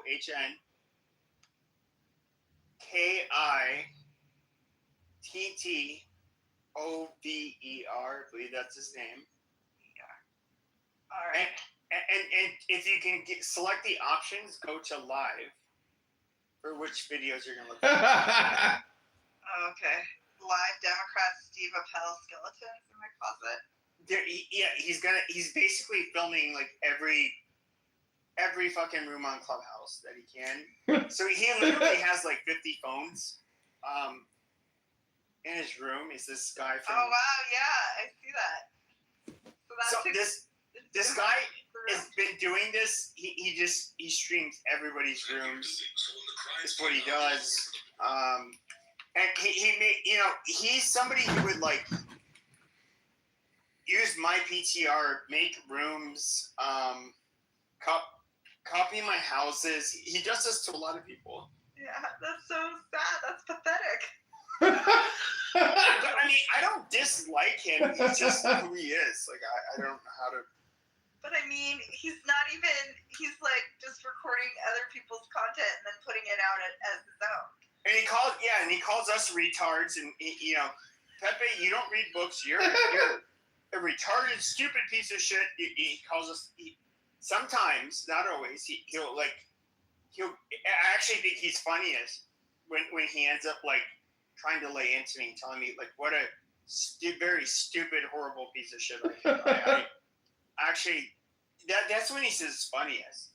But it's true. It's all true. Yeah, I don't know. This is Edmund. This is what Edmund's known for doing this all over the app. It's kind of funny. Anyway, yeah, I thought I'd let you know that's what I got invited to this other room. It's just your room being recorded. Oh, it's not just mine. He's recording other rooms. I can promise you. No, but I mean, within this app, that's what that one room is. But he's inviting people for. I don't know if he's inviting other people from this room, but yeah. Anyway, and then it's just listening to your voice. I mean, it's like this stupid shit.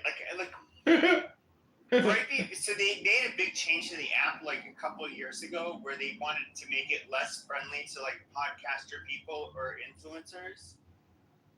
And so I remember there was like a room where there was this black guy who said, like, why are you letting this nigga on stage? That's how he was referring to me. And it's like I was asking this guy, Herm, like, can I like repeat it? And I was like, why are you hating on everybody? This is like he called me that word. And then I just basically said, why are you hating on me? Like calling myself the word. And then there's like 2 or 3 fucking responses at the same time. Like they both had like a couple hundred people in them. And it's just like, I thought that shit was funny. It's just like how are you outraged? But it's like, it's such like selective and petty outrage. But I'm not gonna lie, I thought the chaos and the drama was funny. Yeah, it is funny. I actually, you know how you said you don't have anything to contribute? Well, you made me laugh a couple of times. You could probably possibly be a comedian. Well, that's kind of like what I do the most is just like, it's like the comedic bullshit, but like to me, that's I don't know, like I don't see how you can monetize that. And like with me, it's just like, there's like probably 10,000 times on this app where I said that the naughty hard R, i.e. nigger, and they're just gonna be like, oh my god, he said that. Like, you just need to make a face the wall, shoot him. I'm just like that horrible person. So if someone is civilly committed, and typically you can hold You are kind of 2 hours, but people are getting out you in should 24 look hours. into life. So what we want to do is let law What do they enforcement call come it? in Like the and little take comedy the zone or guns. something. They're a danger to themselves Trying or to get some others. stand-up, man. Well, they're because without being adjudicated, so because they're My first boxing coach is still a stand-up comedian. I don't know. You have to like. I know it's like it's like a really hard grind to go through, and then. But it requires like a lot of like creative storytelling, whereas like I'm just like a shit talker. Well, it kind of starts off like when I was like a hole in the wall comedy show. Like you want to make sure everybody is like wasted, right? You want to do like 2 minutes at a hole in the wall. You can start off like with improv or like a local comedy, place or something like that. Just get on stage at like a hole in the wall bar or something. But it's like dry bar, right? You want to do dry bar too, because dry bar is more like you got to be funny without using a whole lot of profanity. Like so, dry bar comedy, is kind of like you got to be really clever with your punchline. Just have somewhere just do like 2 minutes is a long 2 or 3 minutes is a long time to be on stage, bro. So yeah, man, just try it, bro. Give it a shot. I think you might have, you might find some traction and just get your feet wet. I appreciate it.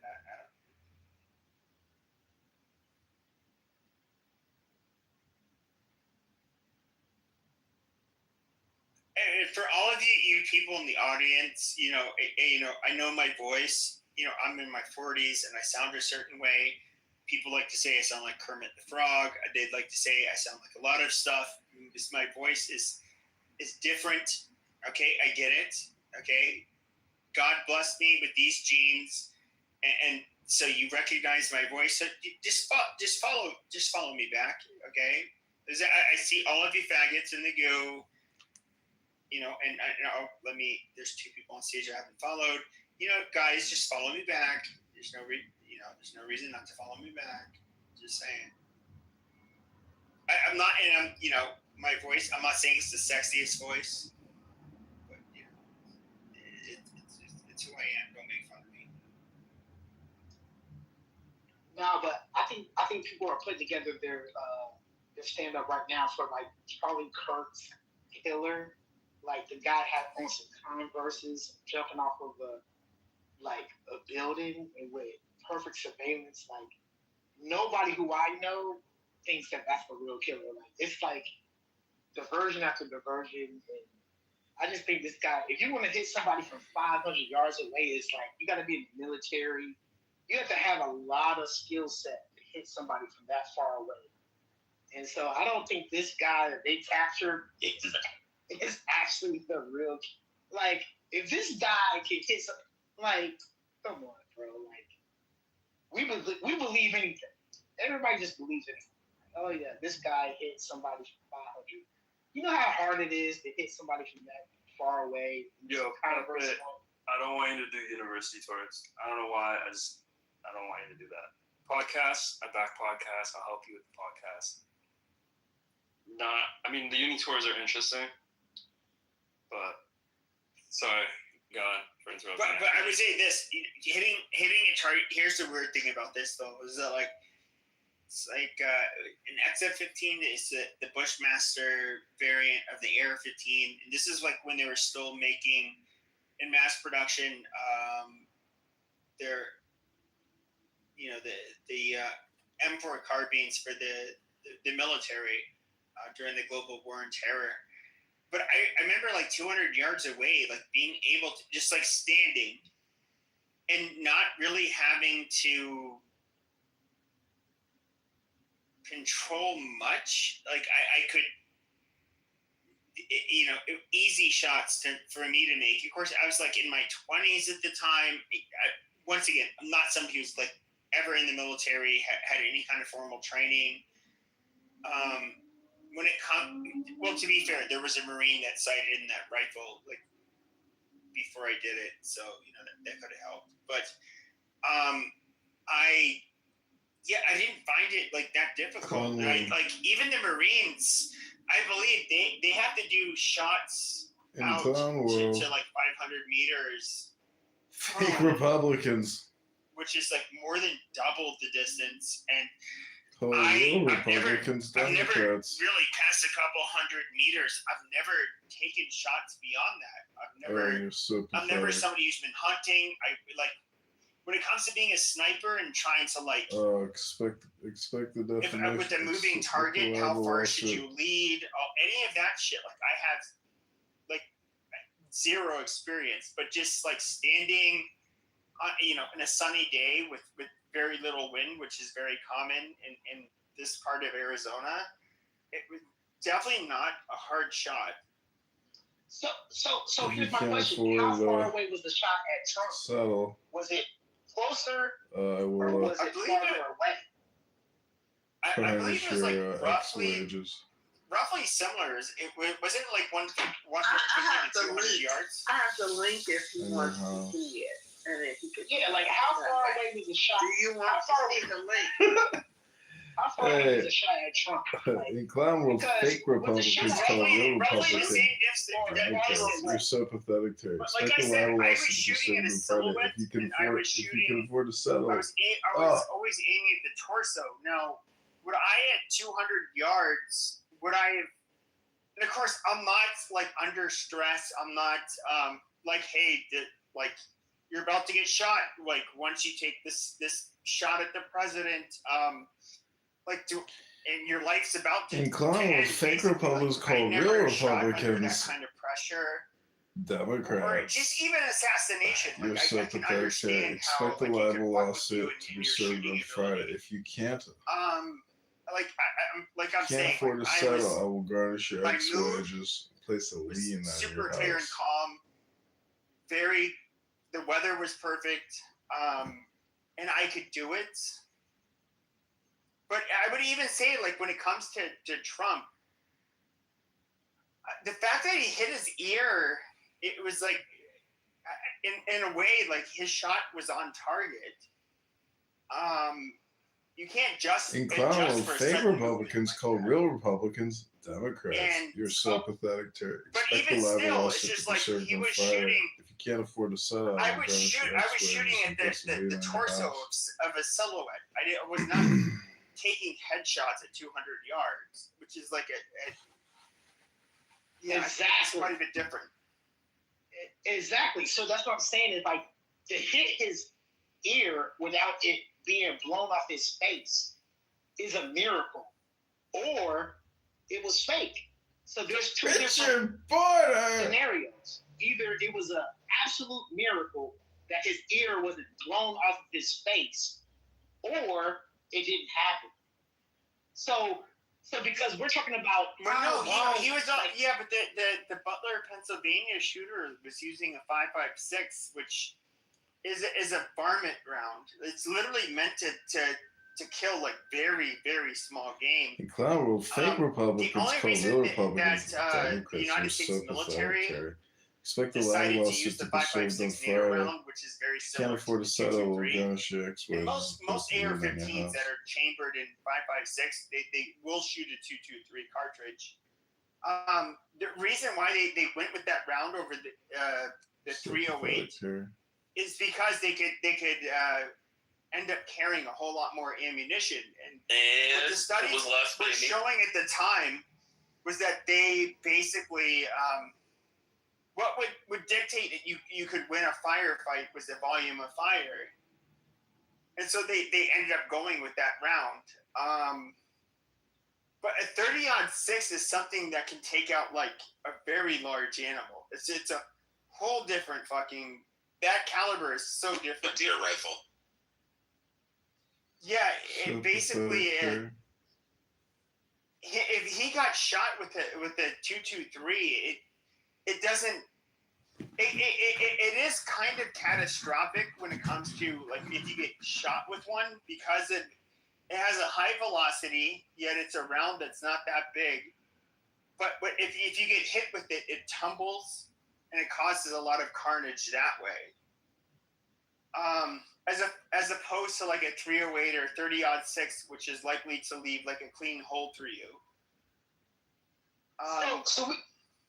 But I'm saying we can agree that Trump's ear should be at least missing. Like, if his ear was missing. No, I'm just saying. It's just barely buzzing. Yeah, but that's a miracle. Yeah, exactly. Okay. It's a miracle that he turned at the last second to point at something and didn't get the bullet that went through his and that's my point, is that like that shooter in Butler was on target Republicans, Democrats, when he shot it at President Trump. If he didn't turn his head at the last second, like he would have been fucked. Yeah, if he wasn't boasting and bragging at that exact moment, he'd be dead right now. Wait, they clip your other account, Pepe? I got clipped like 3 times today. Oh, the Carlito one. Yeah, he just keeps coming back. Oh, somebody in the comments said, "Y'all be easy and remember them feds watching." Of course they are. If you're gonna say, if you're stupid enough to say like anything online that like you want to like target a group of individuals, or you're even like part of a group whose like explicit goal is to, I don't know, commit terrorism, the feds are gonna like totally be all over your ass. Wait, can I call Vincent out for being a fucking retard? Vincent, the 5.56 is a NATO round. The 2.23 is a standard round. They are interchangeable in an AR platform. You can put the 2.23 in a 5.56, but you cannot put a 5.56 in a 2.23. Will not feed. It'll get jammed. So you're largely correct. Salty, but yeah. So the average, almost all AR-15s for the last like 20, 30 years can shoot a 2.23.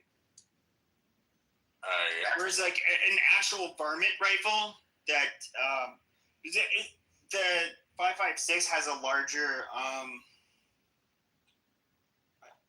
they have a higher charge behind it, and the casings are a little bit different. Yeah, exactly. They don't you can't shoot a 5.56 received in a complimentary manner, or was that some sort of like deep-seated revolt that came from within his soul at what he was engaged in at this moment? I would normally never give him that credit, but come on now, dog. Come on, man. Bro, you look traumatized while you're telling the story. I don't understand. Yeah, I had an amazing time on vacation. Yeah, we went skydiving, we went snorkeling, and the hotel was beautiful. Yeah, they treated us amazing. It was a good time. It was Democrats, you're so pathetic. But by the way, this didn't just happen in a vacuum. If you're wondering why these two people were having a conversation at all. Oh no. Israel might be controlling your favorite influencer. Here's how you spot them.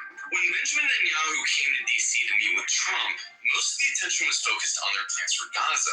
What completely flew under the radar is that Benjamin Netanyahu had another meeting where he met with a group of conservative influencers. The group included podcasters Tim Pool, Dave Rubin, and Sean Spicer, and writers Bethany Mandel, David Harris Jr., Jessica Krause, Seth Mandel, and Molly Hemingway. Some of the people on this list have several millions of followers, and they were meeting not just with Israel's head of state, but also his diplomatic advisor and the Israeli ambassador to the United States. There are no videos or direct quotes from the meeting because it was conducted under Chatham House rules, which is basically a rule set for meetings in elite circles where the people attending, especially journalists, meet on the basis that nothing said in the meeting can be directly attributed to any individual, and that you can only say what was generally talked about. Some of the topics covered include Iran and anti-Zionist sentiment online. While we don't know for sure everything that was discussed, it's hard to imagine that Netanyahu convened influencers for any other reason than to try to convince them to be propagandists for Israel. So, is there any evidence of Israel manipulating online spaces to change public opinion? Yes. In fact, it's a stated position of the Israeli Foreign Ministry. Just 3 days after October 7th, Israel launched an initiative to recruit social media influencers in the United States to defend Israel. A spokesperson said, fighting on social networks and influencing international public opinion is critical during wartime. The world must understand that Israel's struggle is one of light against darkness, a life-loving culture versus global terrorists. And Israel actually has its own word for propaganda, which is Hezbollah, which translates to explain in Hebrew. In the weeks following October 7th, Israel already had a lot to explain. A number of American influencers got emails offering them $5,000 in brand sponsorships in exchange for doing a single live stream supporting Israel. But not just money, people are getting flued out. Israel to fund tour for MAGA and pro-Trump influencers, according to a Haaretz report, says Israel plans to fly 16 social media influencers who support Trump's MAGA and America First campaigns.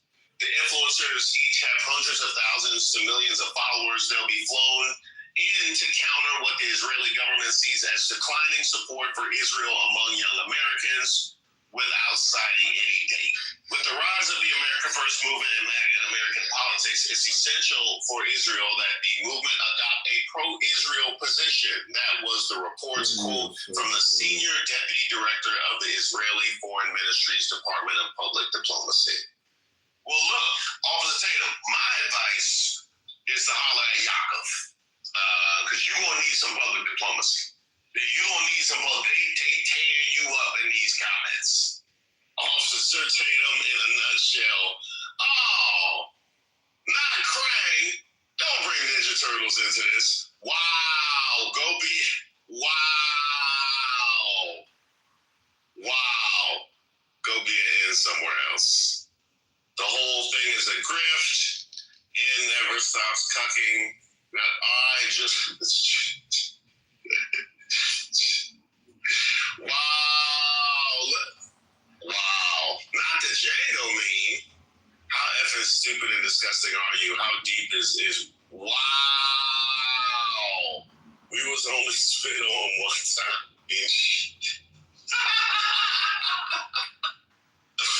Oh, it's not so fun when the rabbit got the gun, is it? Officer Tatum is peed after his Netanyahu interview backfired with a lot of negative comments and only 50K views on YouTube.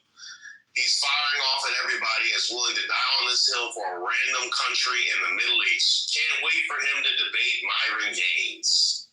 And when did Officer Tatum become obsessed with the Israel stuff? Literally never saw him talk about this stuff at all. Now my feed is filled with this nonsense every day. Doesn't seem or feel authentic. To which we get, they put his sellout A on the payroll. Next, he'll be over there kissing the wall. Trying to recruit the room temperature IQ blacks. It's not. He's one of the influencers who got a paid trip there to go push their propaganda. He's bought and paid for Shabbos Goy, the house in of the modern day. I didn't see nothing. I said, hey, I let him fight. Let him get it out their system. They need to work that out. They need to work that out. Now, officer, officer. I'll stop it over there. So they started to get a wake-up call online. And if you, I don't think you're familiar with Tatum, Lisa, but that's the woman Infinity says he likes. So they're very consistent with who they support, and their script. It's pretty amazing. There's more, but I didn't know if y'all were getting bored with it, so I just... No, that was pretty good. If you don't want to hear the rest of it, I'll play the rest of it. No, again, like the Israeli government, this right-wing Israeli government, is a tool for MAGA and white supremacy. And so that's why they don't really care about Israel. They certainly don't care about Muslims. And they certainly don't care about Jews. But if the right-wing Israeli government can serve their interests as MAGA and white supremacy, then of course they're going to jump on that train. Let me put it back. Tatum, you already told us how you feel about us. I mean, this same week you was up there on Capitol Hill doing your best Benny Johnson impersonation. Oh, please save us. Please bring your National Guard into our cities and please save us. Honored to be invited to the White House today. Thank you, Caroline Levin, for taking my questions on two major issues, addressing mental health in relation to mass shootings, and two, tackling the violent crime crisis in Chicago. Now, rare is it that you just see somebody's worldview crystallized in a tweet, then you see it right there. Because certainly we have to have something to lean on when it comes to the mass shootings, right? That's where we start to get into all of the background and the psychopathy and all of the factors that go into mass shooting. But not Chicago, though. That's just a bunch of heads. Come in, no, we don't need. I already know what their brain looks like. I'm a police officer. I already know. Officer Tatum, did they spit on you? Did they spit on you in Chicago? Is that why you out here sounding like this? With that, I'll take questions. Here in our new media seat today, we have social media influencer and content creator Brandon Tatum. Brandon, thank you so much for joining us today. Why don't you kick us off? Thank you so much for having me. I really appreciate it. On behalf of everybody that follow me, the millions of people that follow me, I want to say thank you for making a sacrifice and dealing with some of the most disingenuous people on planet Earth at times. I have two questions. The first question is associated with the shooting that occurred the other day. And I want to ask the question of, we know that it's not a gun thing. Any rational person knows it's not a gun thing. We know it's a mental health issue. So I want to know from you, what is President Trump and the White House going to do to address mental health issues around the country associated with these shootings? And the second thing is Chicago. You know, anybody with a connected brainstem knows that Chicago's crime is out of control. And young black men are getting killed, laying dead in the middle of the streets every single day in Chicago. No president has addressed any of these issues. And so what is the White House going to do to address issues in their capacity to deal with the conflict and violence in Chicago? We know it's not a gun thing. We definitely know that it's not a gun thing. And it's not their fault. You know, it's got to be mental health it's got to be something that infects their brain that takes them out of normal society and normal judgment. And so normal society shouldn't be, condemned based on what they do because of the mental health thing. Then in Chicago, get these hands out of here. Yeah, we gotta pack these hands up. That's what I'm saying. Well, with rhetoric like that, y'all got that, man. Y'all got that. Nah, you in your bit. Hey, how many thugs you got on them thumbnails, huh? How many thugs you got on there? Yeah. You told me everything I need to know in response to the Jubilee debates. Oh no, my favorite Officer Tatum was when he excused the Karen for being in a black guy's driveway who was trying to come home late at night. And it was his fault for scaring the innocent, strange white lady that was in his driveway. And I know you guys have seen the last couple of days I've made videos about Michelle Bishop, who's the young lady that was at the doorstep of what I consider to be a con artist. And she was, in my opinion, honestly afraid because of the behaviors of this guy that lives there. And given the fact that he wanted to be a social justice warrior, in my opinion, and wanted clout and want to make it a race thing. Yeah, that was my favorite. That was so when it comes to mental gymnastics, he a bad boy. But I don't know if he can work his way out of this one. I can tell you that right now. The Lizzo in the room is obviously the interview that I did with Prime Minister Netanyahu. Let me just say this to you guys real quick. I have never in my life imagined the level of derangement that I've seen around this topic, the level of sheer stupidity and derangement. I have just never seen anything like this before. And there's a part of me that's like, man, I can't wait one day. I'm going to be a businessman and I'm going to sell my company for a couple $100 million and I'm never going to go on the internet again. I'm going to leave the internet to be by itself. Because people, and maybe they're all bots, but if they're not bots, we have no hope for humanity. I give you $20 to shut it down right now. Actually, no, I gotta get lunch. I give you $13 to shut it down right now. And people are this stupid. I thought people were completely stupid when it came to COVID-19. I thought they were stupid when it came to banning weapons and Donald Trump is a racist. This Israel thing is proven that if it's not all bots, we have the dumbest people in the world commenting on Israeli stuff. The dumbest people in the world. Here's a clip of that's gone viral. Now, mind you, I talked to Benjamin Netanyahu for 37 minutes. Mind you, I took down every question that people wanted me to ask. I only had 30 minutes. They let me go 7 minutes over to ask all the questions y'all wanted me to ask. Are you complaining about people taking individual specific incidents and using that to represent the larger whole to paint a negative narrative? Is that is that what you wanted? Is that the complaint? Is that the complaint? And now all of a sudden, all of the commenters and all of the people responding to this content are stupid. Well, that would be the audience that you have collected